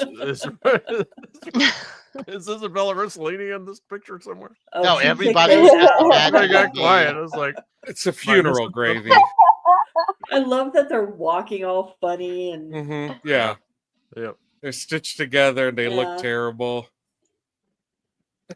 She's like, you're gonna need some Bondo on that chin. I like that line. That line's awesome.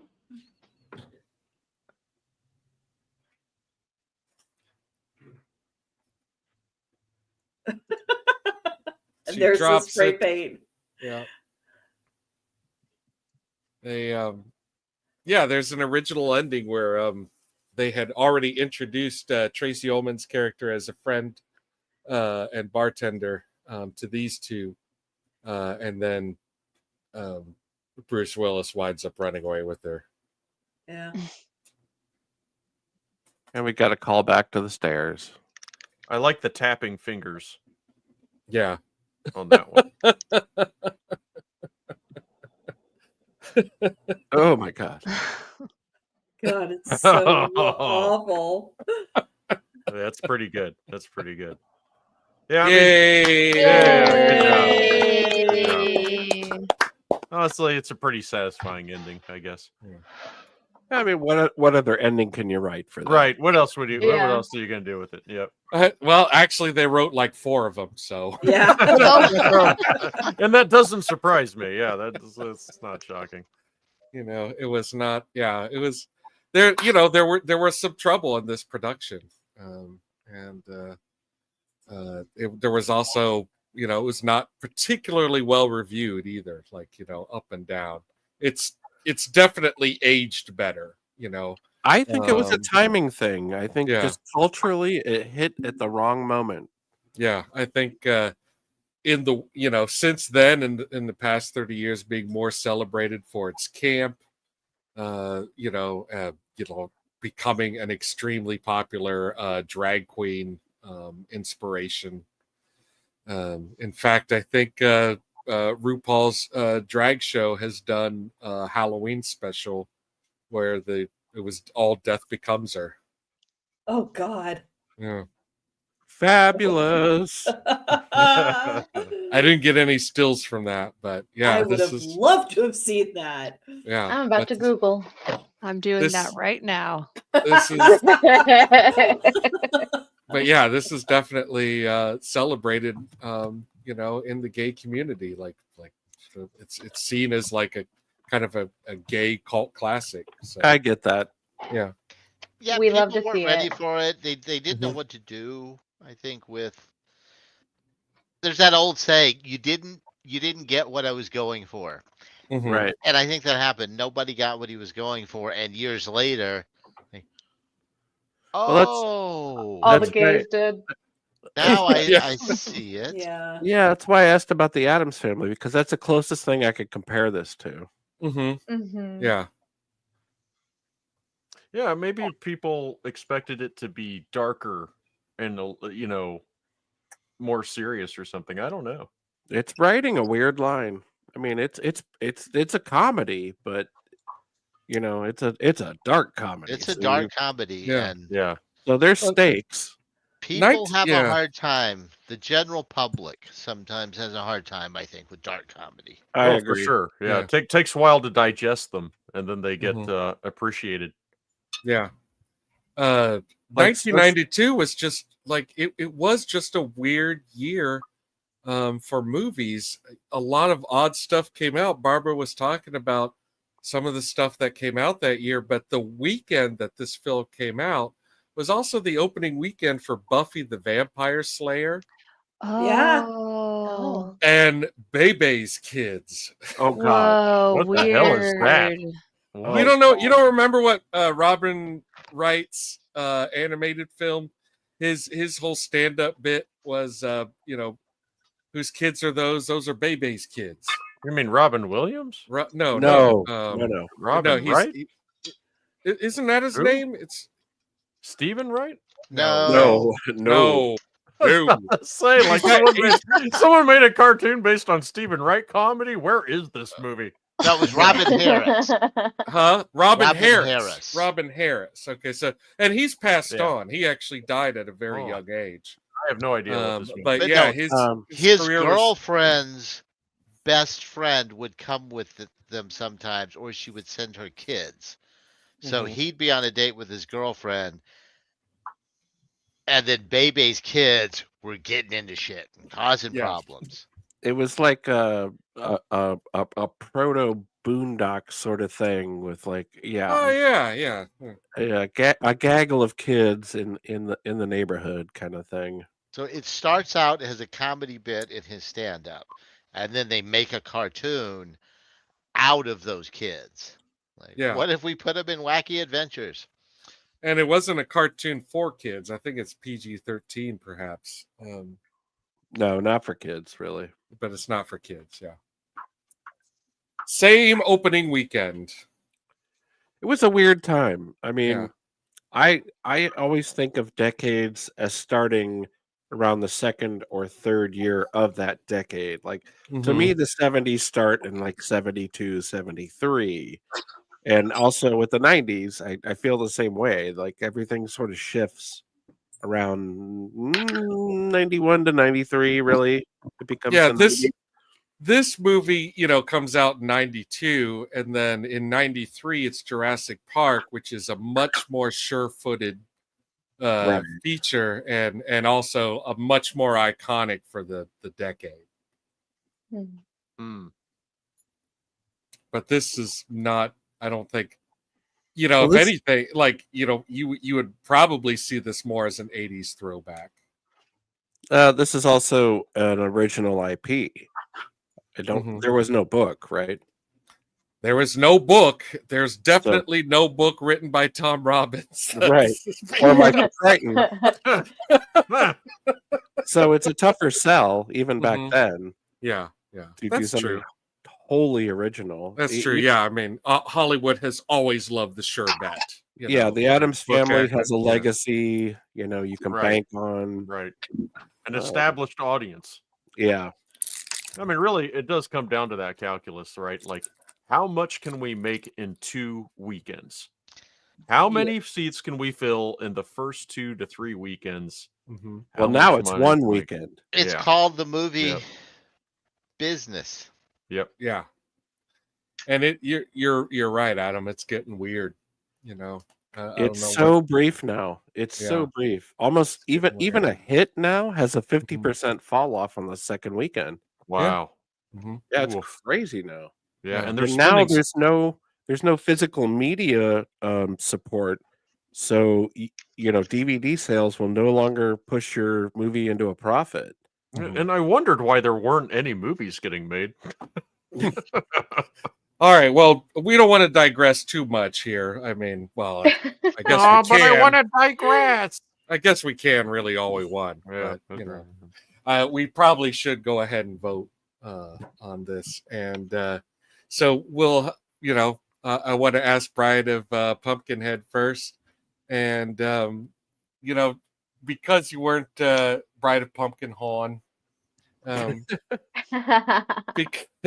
because you weren't with us earlier in the episode, I'm also wondering some, memories you have of this film and kind of what drew you to pick it. Cool. So I saw this in the theater when it came out with my parents. And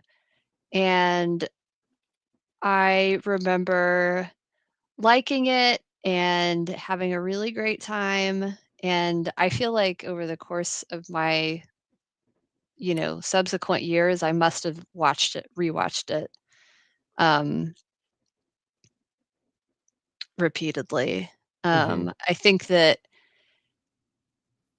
having this movie focus on two like glamorous women who are like not going to let anything get in their way was very appealing to me, even though that is not how like things don't go well for them. Yeah, so I think that's why I liked it as a kid, and also just like the silliness of all the undead stuff. And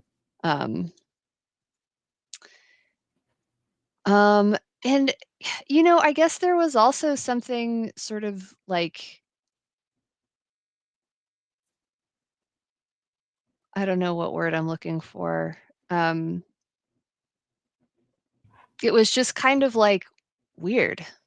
Like it's a little weird. Yeah. The vibe when you go to Isabella Rossellini's place is like something's off. Yeah. But in a very like magnetic way. Yeah, it's like Egyptian, but also Siegfried and Roy. Yeah. Which 9-year-old me would have been super down with. Yeah, it's kind of like going to the Cheesecake Factory, really. Yeah, gosh. There's a lot going on. Wow. At the Cheesecake Factory? I know, right? Have you seen that menu? If you haven't been to a Cheesecake Factory, get ready to be completely dumbfounded by its decor. And be prepared to get a doggy bag. I had kids puke there twice. Wow. Yeah. Wow. Yeah, man. Twice. Get carried away. Second time was it. I was like, that's it. We're never coming back. We're never coming back there again. Yeah. No more cheesecake for you. That's saying something too. Your kids can eat like champs. Yeah. They're amazing. Wow. Yeah, you can tell that to my wallet again. Okay.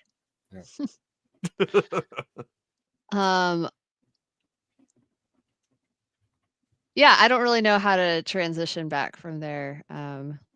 So what's sorry, your Jeremy's wallet? Yeah, we digressed. I'm sorry. We digressed again. What's your judgment? Oh.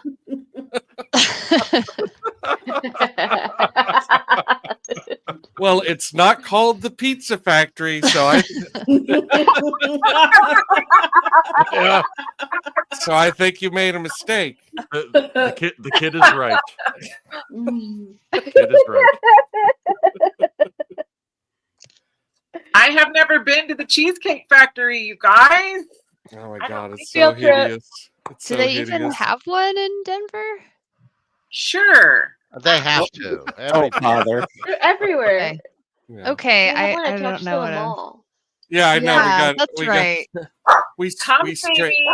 Come see me, and then we'll go to the Cheesecake Factory together.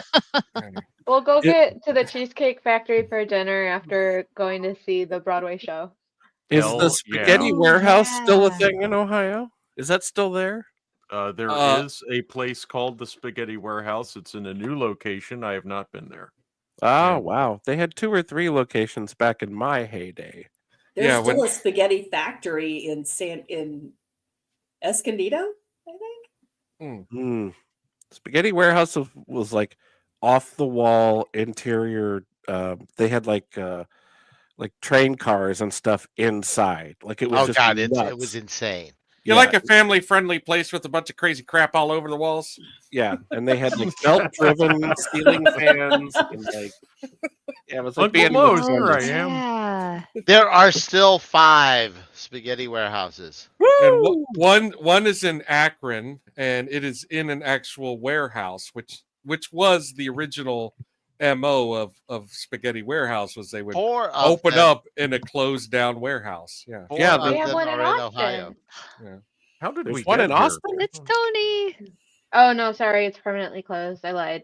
Yeah. I'm So sorry. Toledo, Dayton, Yeah, I think Columbus, they're and along. Akron. Is that TD Jake? Yeah. Well, we now call it's Teeny Tony. It's Teeny Tony now. Yeah. Oh my gosh. Oh, he is so cute. Oh my He goodness. heard us talking about spaghetti, and he was like, He was "Oh, like, I like spaghetti. Oh, what a cutie. He looks like our neighborhood Oh, cat, so Jimmy. sweet." Yeah, step aside, little Brucey. I got He one and too. Brucey are great friends. They're the Oh, best good. friends. Yeah, Oh, they good. get along so Goodness, well. look at that They're face. constantly playing. And look at your giant cat, Oh Wizard. my You've gosh, got he like yeah. blends into your. Yeah, I know. He He blends does. into your He's jacket. hard to yeah. see because Oh, look at that. Oh, we're both a little goth. No. He's tired out, so he's feeling Aw. sweeter. Like normally by now he would have tried to bite me. Yeah, Loki is asking why I won't just put him back down in my lap and let him take a nap. I don't want to be on camera. No pictures. Yeah. I want to be alone. Okay. Well, how do you vote, Brian? Oh, okay. So just one comment on rewatching this, and probably y'all talked about this. I don't expect a movie from this time period to be like sensitive about any people in a body. But like the gnarly, like anti-fatness in this movie, Yeah. watching it in 2024 just made me like really enjoy it less. And like,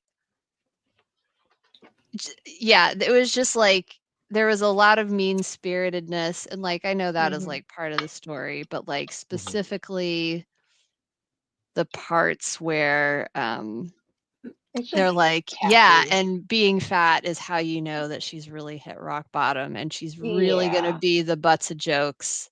Just was like, oh, I don't like this. Well, none of that has changed in Hollywood, certainly. Nope, nope, you're right. Has not gotten better. And again, like I'm not pointing this out because this is specific to this movie or like, yeah, you're right, or this time period. It's just watching it as a kid, like I was laughing at the jokes. I remember like my mom talking about like, I can't believe Goldie Hawn put on a fat suit, and like fat suit was like part of the conversation about this movie. But watching it now is like, oh, that's actually like not funny at all. And you could totally have told this story without doing that.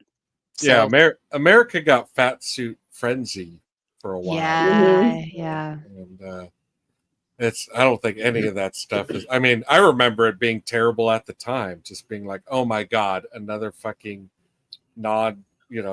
like somebody wearing another fat suit. I'm sure you thought it was terrible, or maybe some people thought it was terrible, but it was clearly 100% acceptable.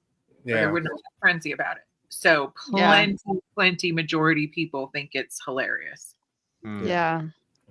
You had the clumps, and then you have Medea. Well, peak fat suit is for me is always going to be Shallow Hal. Oh my God. Which is just the worst movie ever. Yeah. It's I think of Fatso. It's so bad. Jack Black feels bad about it. That's how bad Shallow Hal is. Yeah. It was Gwyneth Paltrow in a fat suit, if you didn't know. Horrible. Yeah. I will never watch that. Yeah, me neither. Yeah. It's so bad. So what's your vote? I feel like if you, like me, are gonna have your good time ruined by that kind of ugliness, pass on this one, because it really it just kind of ruins the good time.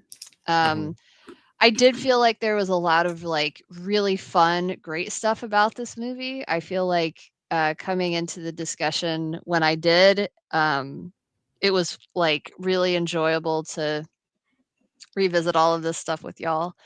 So I and I remember as soon as we finished this, I turned to Jeff and I was like, I hate to admit that Adam was right about anything, but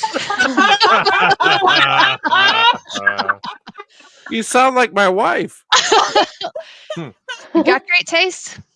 But I do feel like I enjoyed this movie more when I was younger than on this rewatch, which isn't to say I didn't enjoy it. I did. I had a great time.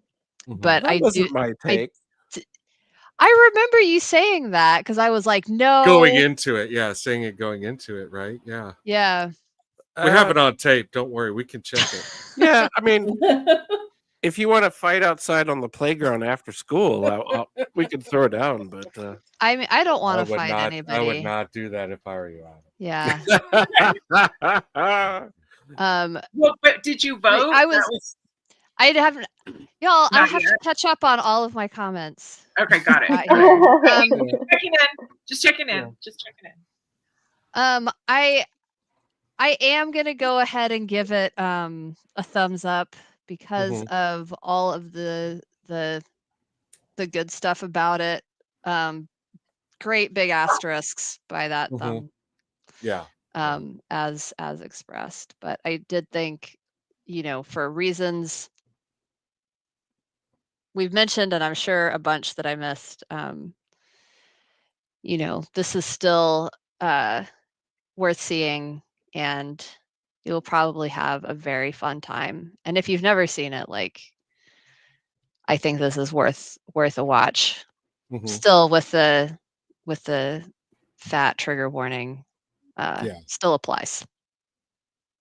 That's my vote. Thanks. Awesome. Congratulations. Next. Okay, who's next? Who's next? Who goes next?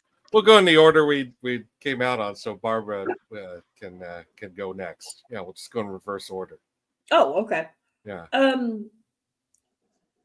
So like I said, when I had seen this, as soon as you mentioned Buffy, I'm almost convinced that I saw both of these movies the same weekend that it opened. Oh, wow. Okay. Because I remember seeing both of them in the theater. Yeah. I definitely saw Buffy in the theater. And of the two, I preferred Death Becomes Her. Wow. And you're a Buffy fan. I am a Buffy fan. I'm a Buffy the Show fan. The movie was terrible, and the only good thing about it was Paul Rubens. Oh my God. R.I.P. I disagree. But I remember thinking they had wasted Rutger Hauer. Yes. I was like, God, he's so good. Why was he so bad in it? Wasted Rutger Hauer, wasted Donald Sutherland, wasted Paul Rubens, even wasted poor Luke Perry. So I mean, yeah, of the two, I preferred Death Becomes Her, and I would still say that I would prefer Death Becomes Her. The biggest thing that I can remember going into it was how just breathtaking, exotic, gorgeous, stunning. Wow, look at her. My God, can I be her when I grow up? Isabella Rossellini. Because everything else in this, after I kind of left my brain from seeing it, I was so, enchanted by her. Going back and revisiting it, you do see a lot of telltale Robert Zemeckis, but it doesn't bother me. I think everything about this movie that has his signature on it is good. I love the effects. I love the performances. They're so over the top. They're so campy. And yet they have a sincerity about them that you can't help but enjoy. So dare I say, I liked it better than when I first originally saw it. Wow. Cool. I think there's more to it that I can appreciate and enjoy other than Isabella's side boob. So, I mean, I think Meryl Streep does a wonderful job outside of her norm. I think Bruce Willis did a great job being outside of his norm for the time. Goldie Hawn is always Goldie Hawn. She's just absolute comedic perfection in everything that she does. But I really enjoyed it, and I would say yes, go back, and if you haven't watched it in a long time, go back and revisit it. I don't think you'll be disappointed. Cool. All right. Well, you got two thumbs up. One of them saying you might like it even better. All right, Jess, how are you? I know that you had seen this not too terribly long ago. It sounds like so. Yeah, I still feel positively about it. I, similarly to Laura, think that the fat suit is in bad taste and tacky as hell, in a bad way. But that doesn't ruin the movie for me. I think it is goofy and silly, and I just think Goldie and Meryl do such good like physical comedy. It's just really fun to see them like diva off at each other all movie and watch them just be nasty to each other. It's just like so over the top, so drama. I'm here for it. I love a campy film. And I love drama. So big thumbs up, 2 thumbs up from me. Awesome. You know, if I can just make one more comment about so as a big gal, a sturdy gal, if you will, I didn't hate the fat suit. I think that it played a part of it, and I think one of the thing that it played the most part was not necessarily for comic, but it showed the downfall of her sinking into a depression and an obsession with a perfection that she didn't think was obtainable until she found Isabella Rossellini. And you see it, you know, it's all off camera that this happens to her, but you get an immediate sense of it. I'm not offended by it. And it is a drama film. Like, you know, it's I see where it could go from like there to Isabella. Yeah, I do too. I mean, I'm not offended by it. It's a trope, but I'm not offended by it. Yeah. As soon as you see it in the movie, or my reaction, like when I first saw it, and of course I didn't remember it from seeing it the first time. I was totally taken aback by it happening in this film, but I was like, oh yeah, basically I was like, oh yeah, the 90s. The thing that I was most taken aback by, and I do remember this from the theater, was her just eating icing out of a can. Yeah. That part was, I was like, no, girl, no. Too far. but the fat suit part, that part didn't bother me. And there, I've said my piece. There you go. Good. I'm glad. Good. So is Saul. Bark. Saul agrees. Okay, well, we've got thumbs up. We've got 3 thumbs up right now. So how are you? Yeah, how are you feeling, Empress? We know how Saul's feeling because 2 barks up for Saul.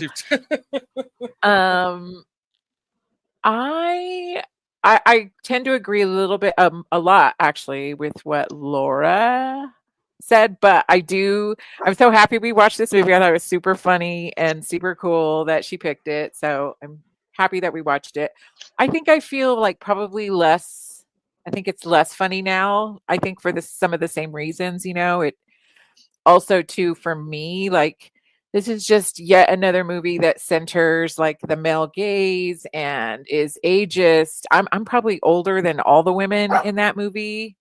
now. Do you know what I mean? So I just have a different perspective. Yeah, yeah. And so it just, it has changed. My perspective has changed. So my opinion about this movie is going to change, I think, because I'm just an older woman now. The fat suit thing is just like super extra cringe. That the sort of overall ageism is super extra cringe for me. It just is really unfortunate. But also too, everybody knows and accepts that that's how LA is. That's how Hollywood is. So that's I think that's the reason why I'm not. I'm like not super offended at it. I'm not super satire. Exactly. But at the same time, you have to think about how what you do consider Laura's perspective is that as a child, we all fully accepted this and laughed along with it, not understanding that that's being ingrained in us, So for sure. Just something to think about. But overall, I would say thumbs up. I enjoyed it very much. I do enjoy that now it is a queer or LGBTQ sort of cult, or something funny or cool, and building community in that way. I think that's super awesome. So I'll definitely support that. But yeah, I say thanks for showing us this movie again, because it was hilarious. Yay. All right, I want to add that comedies don't really get made anymore, and so I appreciate that too. Or if they get made, they're just not funny. Yeah. Oh, the fashion also too. Hello, like the fashion. So the makeup, the nails, the makeup, hair, the wigs. There were a couple scenes that I really want to get the screen grabs from you, Jeff, because I need to make those into like iron-ons and make t-shirts. I know they are so good. They are so good. So good. They really do. They really do. So yeah, I love all three of the women that are in this movie, obviously, like everyone else. So yeah. Overall, thumbs up. Yes. Okay. Awesome. And let's move on over to Gravy then. There's a lot of pressure. Are you gonna be the streak breaker? No, let me get my hanky and pat my forehead. So I'm feeling a lot of pressure. No. Don't be that guy. Oh, Lord have mercy. Oh. No, this was a great pick. Thank you, Bride of Pumpkin Hawn. This was a cool pick because I hadn't thought about this movie in a really long time, and I'd only seen it once before with my mom. She was really excited about seeing it, and like watching it again, I think I liked it better now than I did when I first watched it. Again, I didn't hate it. I just didn't get into it that much. I thought there were parts of it that were cool, but I don't know. I just didn't think it was that funny at the time. It's probably hitting me at a weird time in my young life. I was about 14. So, and now I feel kind of bad. I'm like, I wonder if Mom really, really liked this movie and we never watched it again. But that's okay. Yeah, because we didn't like it. Yeah. Yeah. Well, right. Yeah, that we were like lukewarm about it, and she probably maybe Mom might have thought this movie was really great. But I think she thought it was just okay.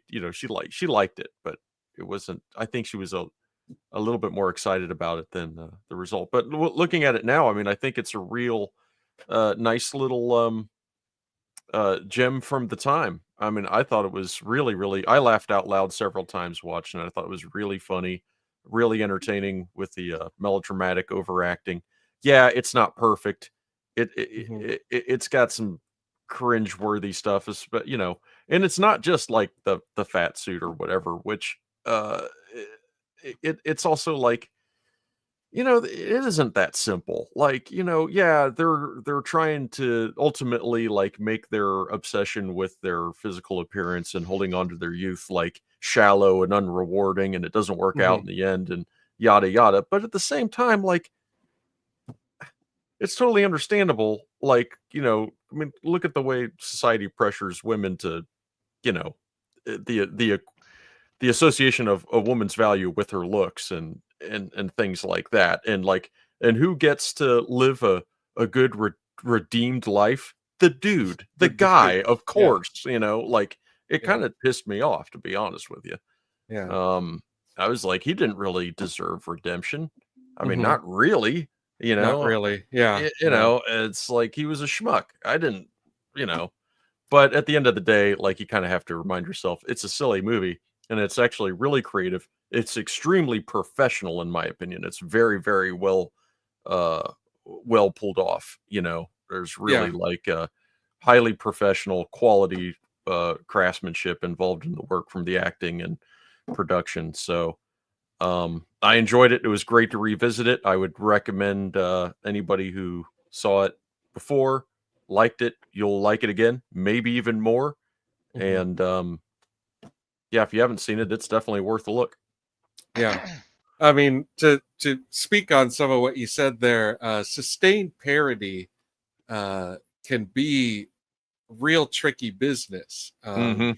You know, because now you're, you know, like, is what you're doing, you know, making fun of this, you know, like these, you know, kind of like negative aspects, or is it now engaging in them? You know, like it's just very difficult. Right. It's very difficult when you're parodying something that's, you know, that is just so negative in so many ways, to you know, to actually keep you, you know, keep yourself out of it, you know, stay on the outside looking at it. So it's not easy. And at the same time, it's a tricky thing. Are people going to understand what you're doing? Because perception is reality, whatever you meant. Right. If somebody watches this and takes it as something else, that's what you did. Yeah. Cool. Well, thank you, Gravy. And just also want to say hello, Jen. Thanks for coming on. Hello. Good to see you again. Hi, all right, Jen. we're gonna move on to Adam. I've got kind of an inkling as to how Adam might be voting, but I'm really excited to hear your final thoughts on it. I have a pretty shitty poker face when it comes to these sort of things. I like I said at the beginning of the show, I had sort of vague memories. I know I watched it on cable or whatever back in the day. Hadn't thought about the movie since, like a lot of other people on the panel. Delighted and surprised by what I saw. Especially impressed with the craftsmanship in the movie. The performances, I thought all of the leads gave 100%. Totally. They're great. Yeah, and a lot of them playing against type. Certainly for Bruce Willis, it was you know, a lot more slapstick, over the top comedy than he had done on Moonlighting or anything else. Very impressed with the performances. Very impressed with the art direction. It is 100% Zemeckis. It has that nonstop, brutal freight train feeling that like Gremlins has. It just is pretty relentless. I have not seen any of the deleted footage. I haven't either, actually. I mean, I was just reading about the stuff that, you know, wound up getting. Yeah, I would be curious to see it now. Yeah. I'm gonna go on a 20-page essay about the fat suit here. I'm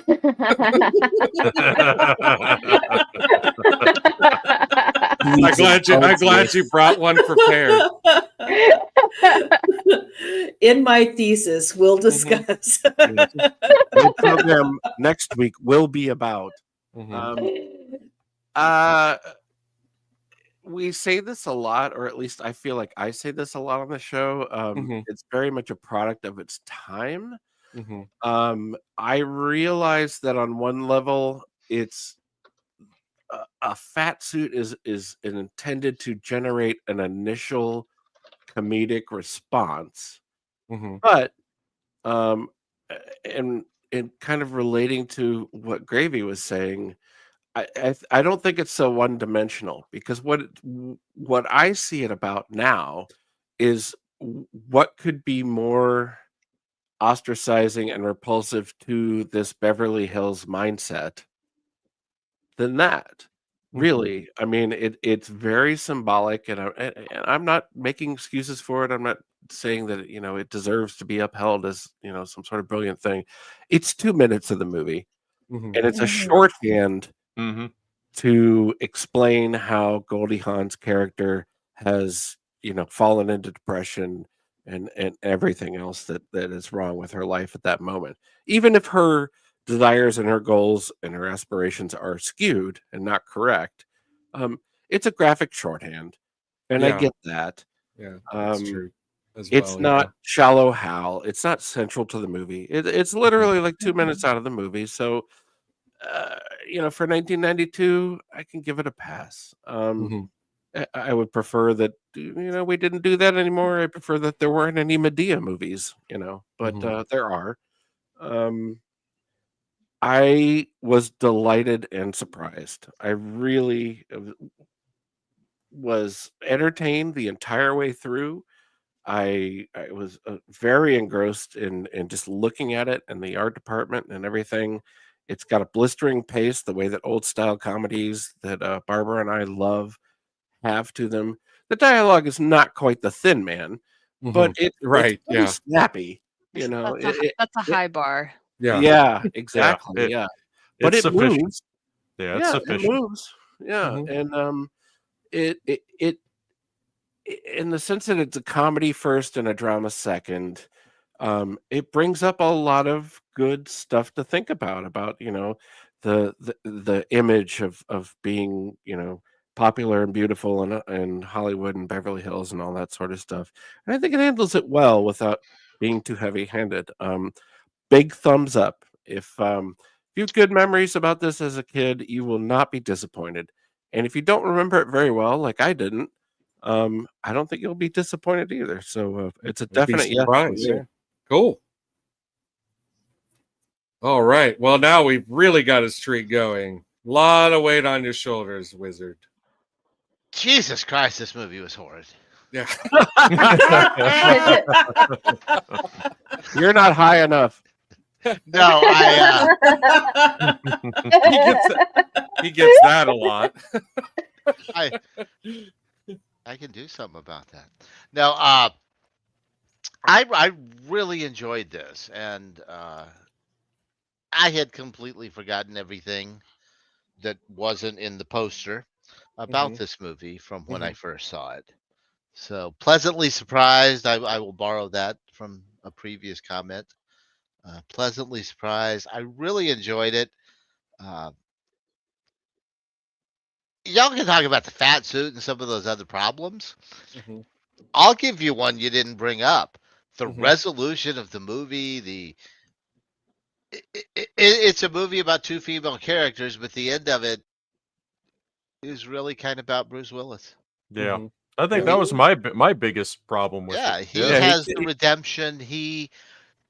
Which, granted, I felt like his character deserved. He gets off easy, I think. I agree. I'm with you there. He has an excellent outcome.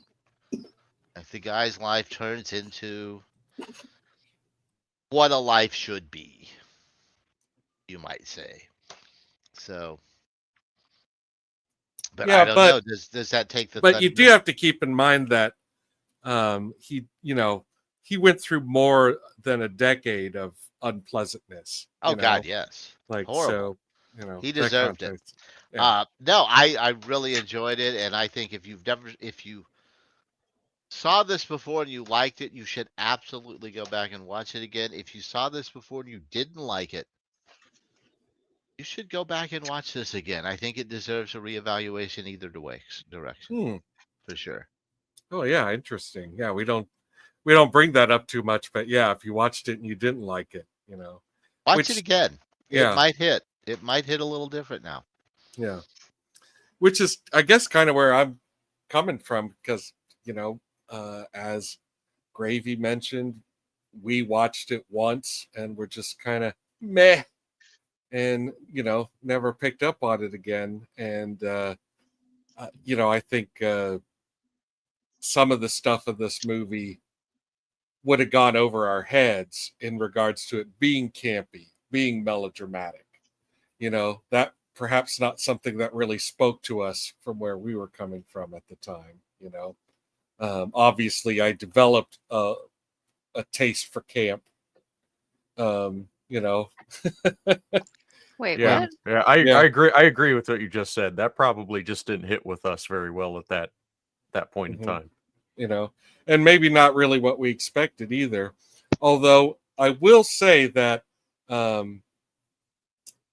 after we finished watching it, I did feel a little underwhelmed with the humor. Like by and large, I thought that that there was just there were just some dry spots, despite the Zemeckis pacing, where I just wasn't nothing. It's like when you watch a script and you want to punch it up. You know what I mean? Like you've watched the movie and you're like, this movie is good, but I personally want to punch the script up. Like I feel like I know what I could do to this movie. I had that feeling during All of Me. Yeah. Yes. Yeah. Exactly. Like I was like, like we could tinker with this and make a better movie. Because all the great things about it. Yeah. Yeah. Like could definitely do some stuff with that guru that's maybe not so fucked up. Okay, yeah. but then also like there are dry spots in All of Me as well, and you're like, man, what you really needed was like maybe another pass from a young, fresh, hungry screenwriter, somebody who's like really gonna be looking to make a mark with the humor on this. Because I just feel like it could have been a lot funnier, could have just been snappier. But I did enjoy it. I do give it a thumbs up. And that's a clean sweep. Yeah, and Yay! I will. Yeah, and I will also say that if you didn't like it when you first saw it, you probably should give it another chance. And just getting into what Jen's saying, we did talk about She Devil for a minute. Yeah, and I actually, for the longest time, it was a promotional T-shirt for that movie that just said "She Devil" across my boobs. Nice, yeah. Nice. And Jennifer actually says this. I wanted to point this out because when we were talking about this movie, we were talking about how it gets celebrated as a queer cult movie, and I guess I'm just too square to have really picked up on that. But it's interesting to think of those two ladies as as a queer relationship. I think it could be seen that way. Yeah, I think you can totally read it that way. Yeah, I mean, if that's like, then sure. Well, let me tell you something. In 1992, you still had to read into straight movies, right? There still wasn't enough like gay media, Well, I don't know. What year was The Crying Game? Right. Well, that didn't help much. Yeah. I think The Crying Game was before this movie, but yeah. And Sleepaway Camp, we had that. Yeah. The gays always knew. Oh no, Crying Game was 1992. I mean, I think the mark of a good story is that people from different backgrounds and different ways of thinking can identify with it. So I don't think that it's just a drag film. I don't think that it's just about glamour or anything like that. A good story should be accessible for lots of people. Totally. Yeah. And the only thing I'll say about the fat suit is that when I was thinking about it, I was like challenging myself for a very economic way of conveying, what they needed to convey in that time, and how this is them like just taking the quick, easy train. Again, if you had somebody who really wanted to make more of a point about things, you know, like you could have spoofed the groundhog dude from Caddyshack, and you could have made her something like that, you know, where she's like a rodent killer. Not that there's anything wrong with rodent killers, you know, like, but you know, or just there's a lot of things where you could have been like, boy, you sure as hell didn't see that coming. And it's true, you didn't see the soup coming either, but you know, like there's a lot you couldn't have seen coming that's, you know, a little bit more unique and creative than that. That's all. That's a, you know. Okay. Well, I don't know if groundskeeper Willie is quite the comparison there, but you could have. It would have looked funny. It would have looked funny if Goldie Hawn was a janitor, or if Goldie Hawn like worked at the septic. That's what I was gonna say. Like, you know, you could have made her a janitor in a men's bathroom, or like a jizz mopper at a porno theater or something like that. But it, you know, being overweight and losing her self-respect and whatever, I will 100% say the frosting thing was over the top. Like, in a way that like Wally used it for good effect, that was too much in this movie. But it's just a shorthand. It's just like a rock bottom thing. You could have made her a crack addict, but it was like, you know. But if our movie is about an obsession with youth and attractiveness, exactly, it's satire. It's the quickest answer to the problem of going into an odd career does not intersect with that in the same way that, and it doesn't have to be a fat suit, but some sort of wow, she's let herself go. Exactly. And I'm not saying that my you know, sort of sarcastic suggestions are any better. I'm saying that they're actually not better, because I think her just being so out of shape and so not caring about her appearance, I mean, that's the shortest line. It's the quickest downslide of. It's a straight line from A to B. Yeah, it's a straight line of, well, my beautiful frenemy took my fiance, and it's just a downward slide into depression and letting yourself go. Yeah. Any other sort of situation that, or change in her lifestyle or whatever, would have required more explanation and more. I disagree. I think you could have, and I've thought about this, I think you could have played that entire scene where she's in her apartment the same way, and instead of a can of frosting, she is just eating the same food. She's just eating the cat food that the cats are eating. I like it. Dip with her finger, like you don't. That's the bad. only thing you. That's not bad. Just stick your finger in there and like just eating canned cat food. Yep. She needs to be disheveled. Totally she needs disheveled. To be unkempt. She doesn't have to be obese. Yeah, and I'm tired of frosting and bonbons getting a bad rap anyway. Yeah, right? I know. I was gonna say, like, I have seen Gravy eat frosting right out of the tube, and he looks great. You know, so well, he works it off during the day. Yeah. He quit going to Cheesecake Factory. No, that's actually a fairly elegant. Actually, I just became a janitor, so. Well, thank you, Adam. Balancing out. Yeah, no, I actually do like that solution. I think it's much better. We're again getting back to that trope of, well, at the time. Yeah. I also think someone, I don't remember who it was, I thought made a good point about how we're supposed to be seeing things through like their lens. This is their reality, right? Like not ours. What would be the most horrible thing for that crowd? Yeah, and those eyes on you. Yeah, there would be nothing more disgraceful than being overweight and unkempt and whatever. You know, you could still be skinny and eating cat food.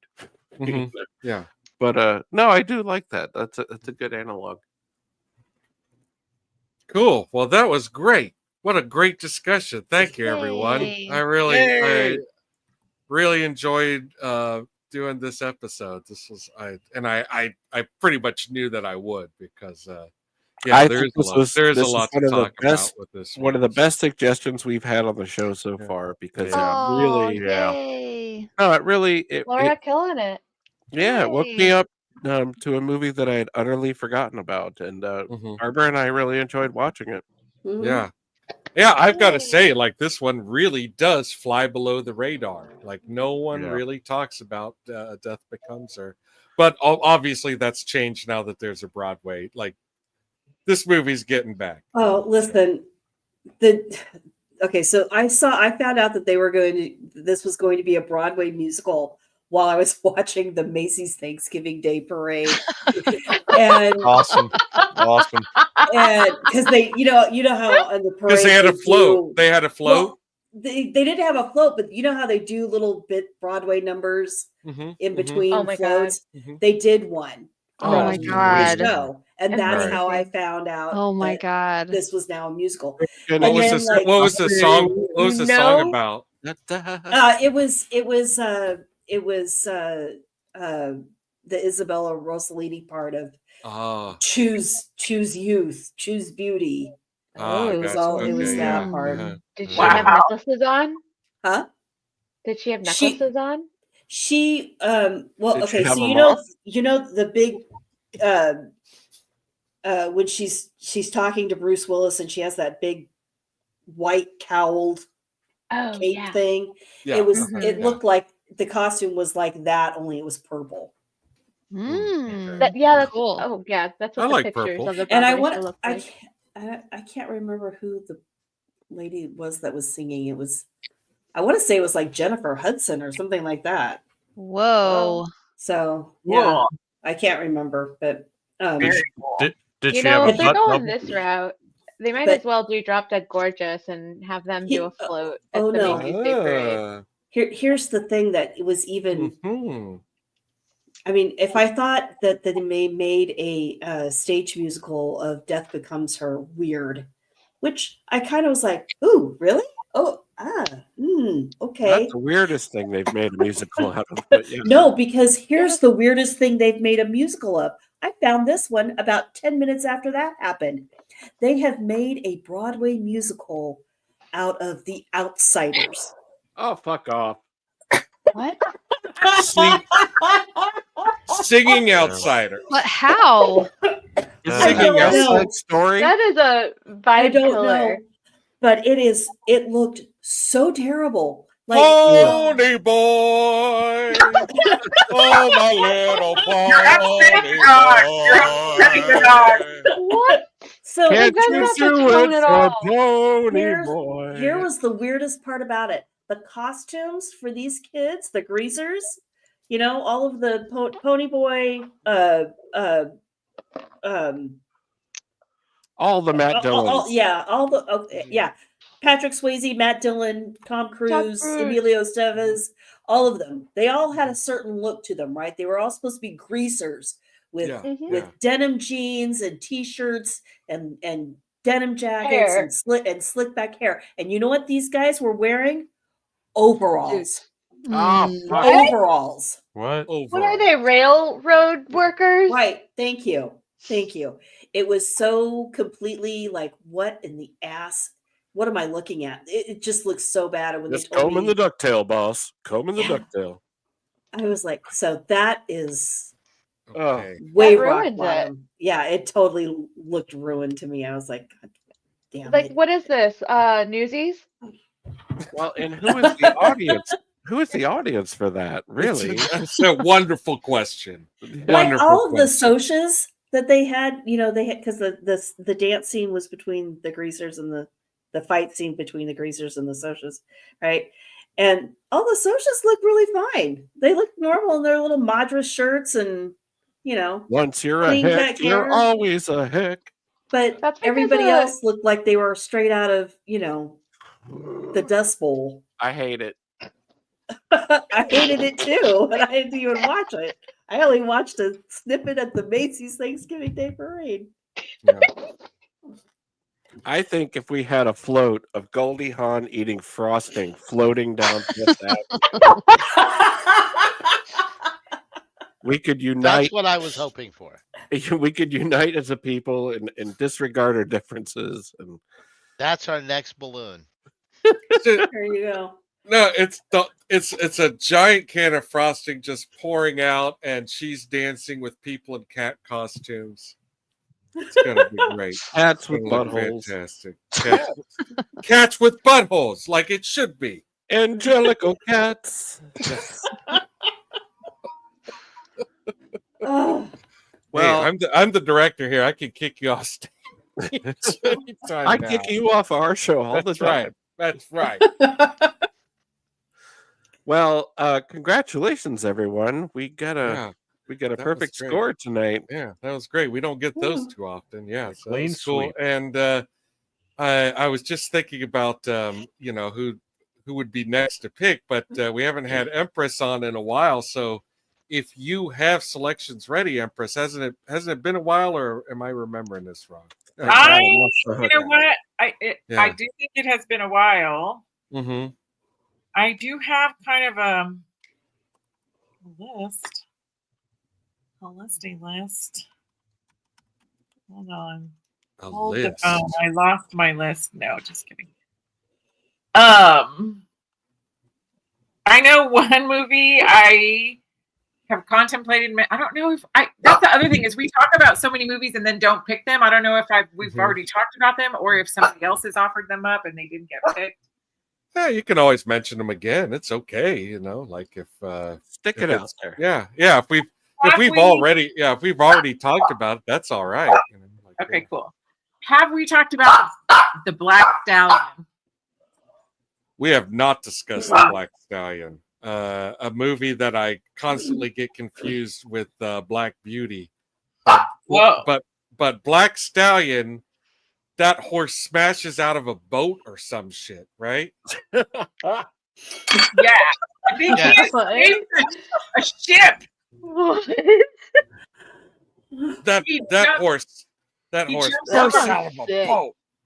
Also, the horse is from San Antonio. It came from a ranch in San Antonio. So I think there was some association with that kid who's in the movie coming to San Antonio to visit the horse. I remember that being a thing, being that I grew up in San Antonio. Okay, so that is one choice. It's got Terry Garr in it, so I'm down. It's got Terry Garr, also R.I.P. Terry Garr. Yes. Yeah. Yes, that would be a man.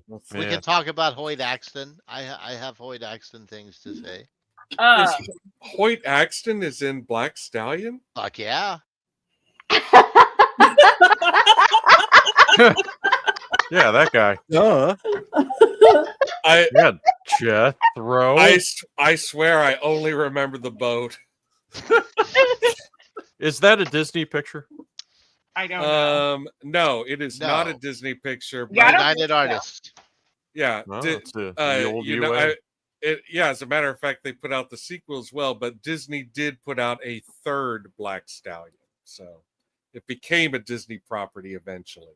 Probably got watered down. As you know, I watched many grim movies as a child, and so I feel like this movie is slightly grim and doesn't feel Disney-esque to me at all.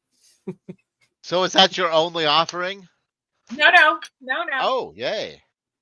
I would also like to offer, y'all are going to kill me, two wildly opposing caveman movies. First one, Quest for Fire. Second one, Caveman, starring Ringo Starr. Oh, my God.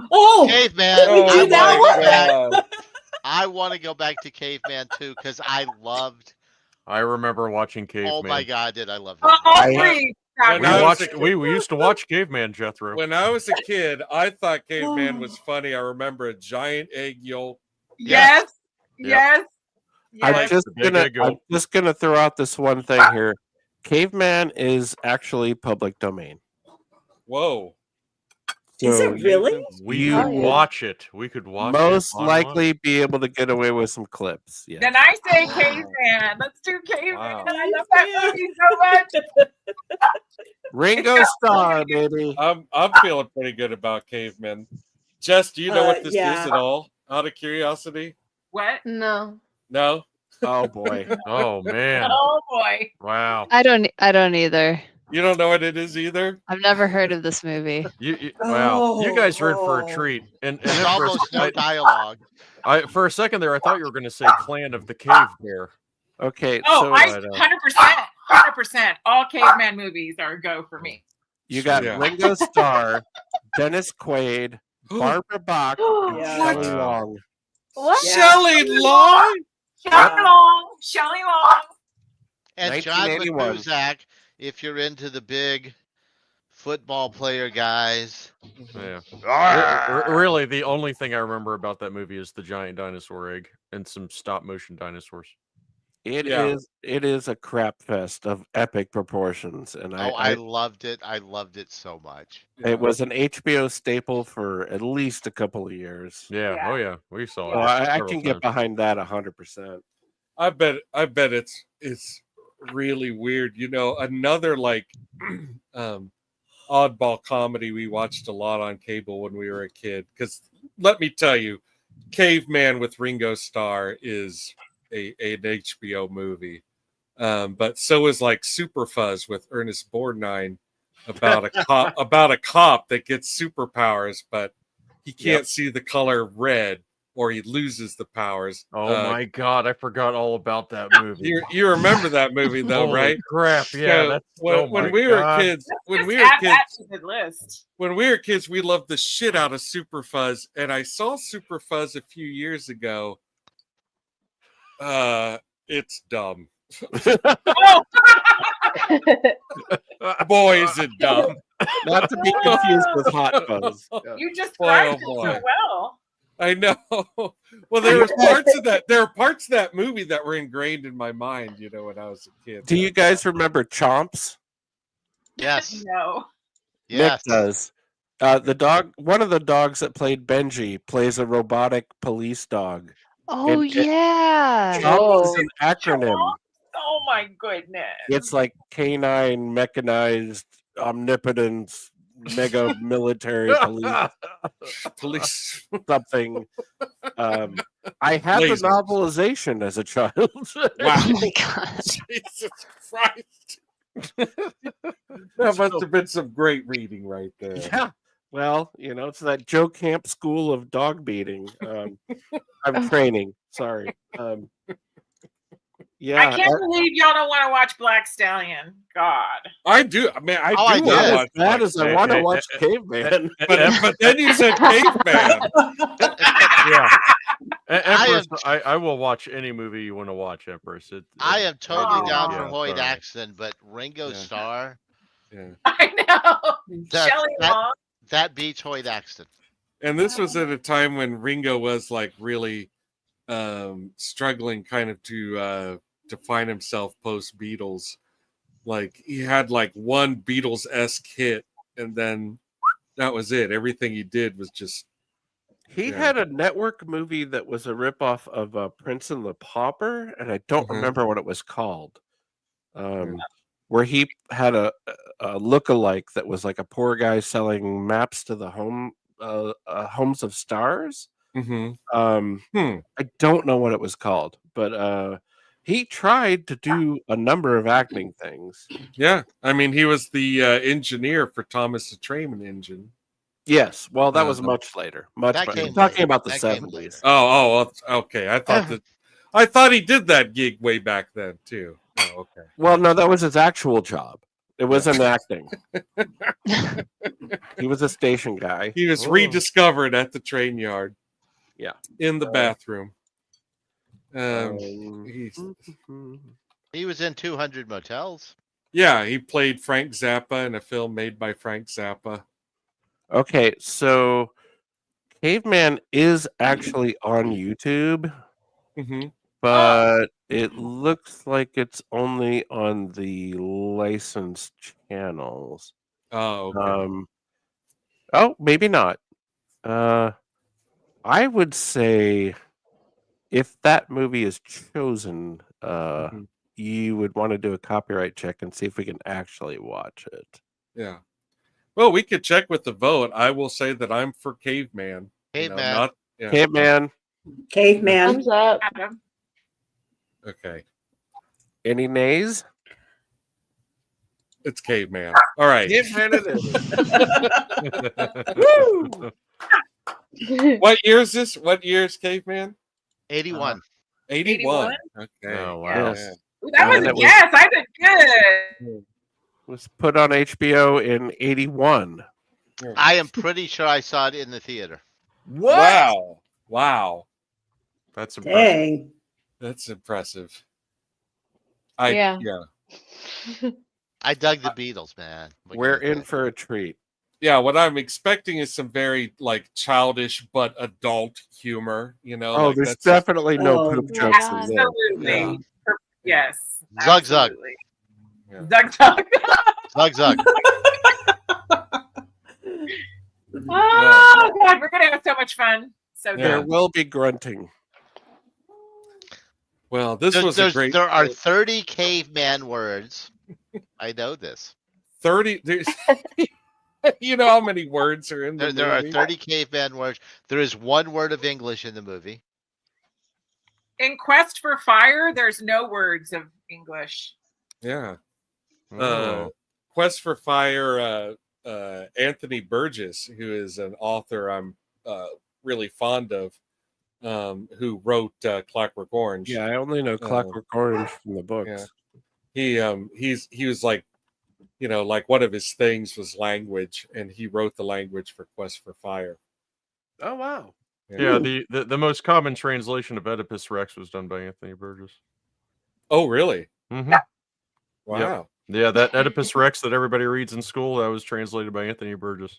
Wow, way to go, dude. Yeah. Cool. He's great. I don't know if you've read any of his other books, but like he has like 5 books that were to be you know, he was given 5 years to live because of a tumor. And he wrote 5 books in those 5 years.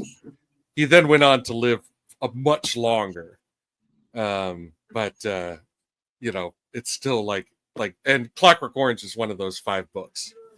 Those 5 books are all pretty interesting. Anyway, Radon Chong is in Quest for Fire. Don't try and sway me now. No, I'm just gonna stop talking. Hey, it's still on the list. It could still be pulled. I'm gonna go watch. Time. I'm gonna go watch the Bug Sex movie. I'll see you guys. yeah. I was gonna. I'm gonna go see if Clan of the Cave Bear is for real. You're welcome, Gravy. You're welcome. Yeah. All right. Well, And, the ultimate cave woman. Good show, guys. yeah, it was Yeah. great. I think we'll go ahead and draw it to a close here. So thank you, everyone, once again. So great to be back. I don't think we're going to air on Christmas Day. Oh, come on. So I think you could probably expect our next episode to take place. On the 1st. On New Year's? On the first? On New Year's. Yeah, this ain't That gonna makes work. sense. The hangover special. All right. Well, I mean, it is an evening show. But in lieu of that, It's also Pumpkinhead's birthday. FYI. Yay. Right. Yay, happy birthday. Yay. Thanks. Next Tuesday on Dear Wizard TV. We're Next gonna Tuesday, do what? Up in Smoke. Oh, you're doing Up in Smoke Next Tuesday, Up in next Smoke. Tuesday? Nice. That's the 17th? That's the 17th. Oh, wonderful. All right. Wow. Well, That do what you sounds know. So I don't know. I guess January 8th. Okay. Well, Do we want to delay our watch party a little bit, maybe, so we're not like 3 weeks away from having watched it, or? Green Yeah. Room. Oh yeah, we should probably talk about that in the Okay. green room. All right, we'll Good talk point. about that. okay. All right. So I just want to say good night. Thank you, everyone. This was a wonderful episode, and really had a great time. And just keep an eye on the channel, everybody. Please subscribe and like and all that, and Leave a comment. and we will, and leave a comment, and And we will be back. Not sure exactly when, but we'll figure it out. Good night. Good night. Bye. Happy holidays. See you next year. Woo-hoo. Like and subscribe. Please get look.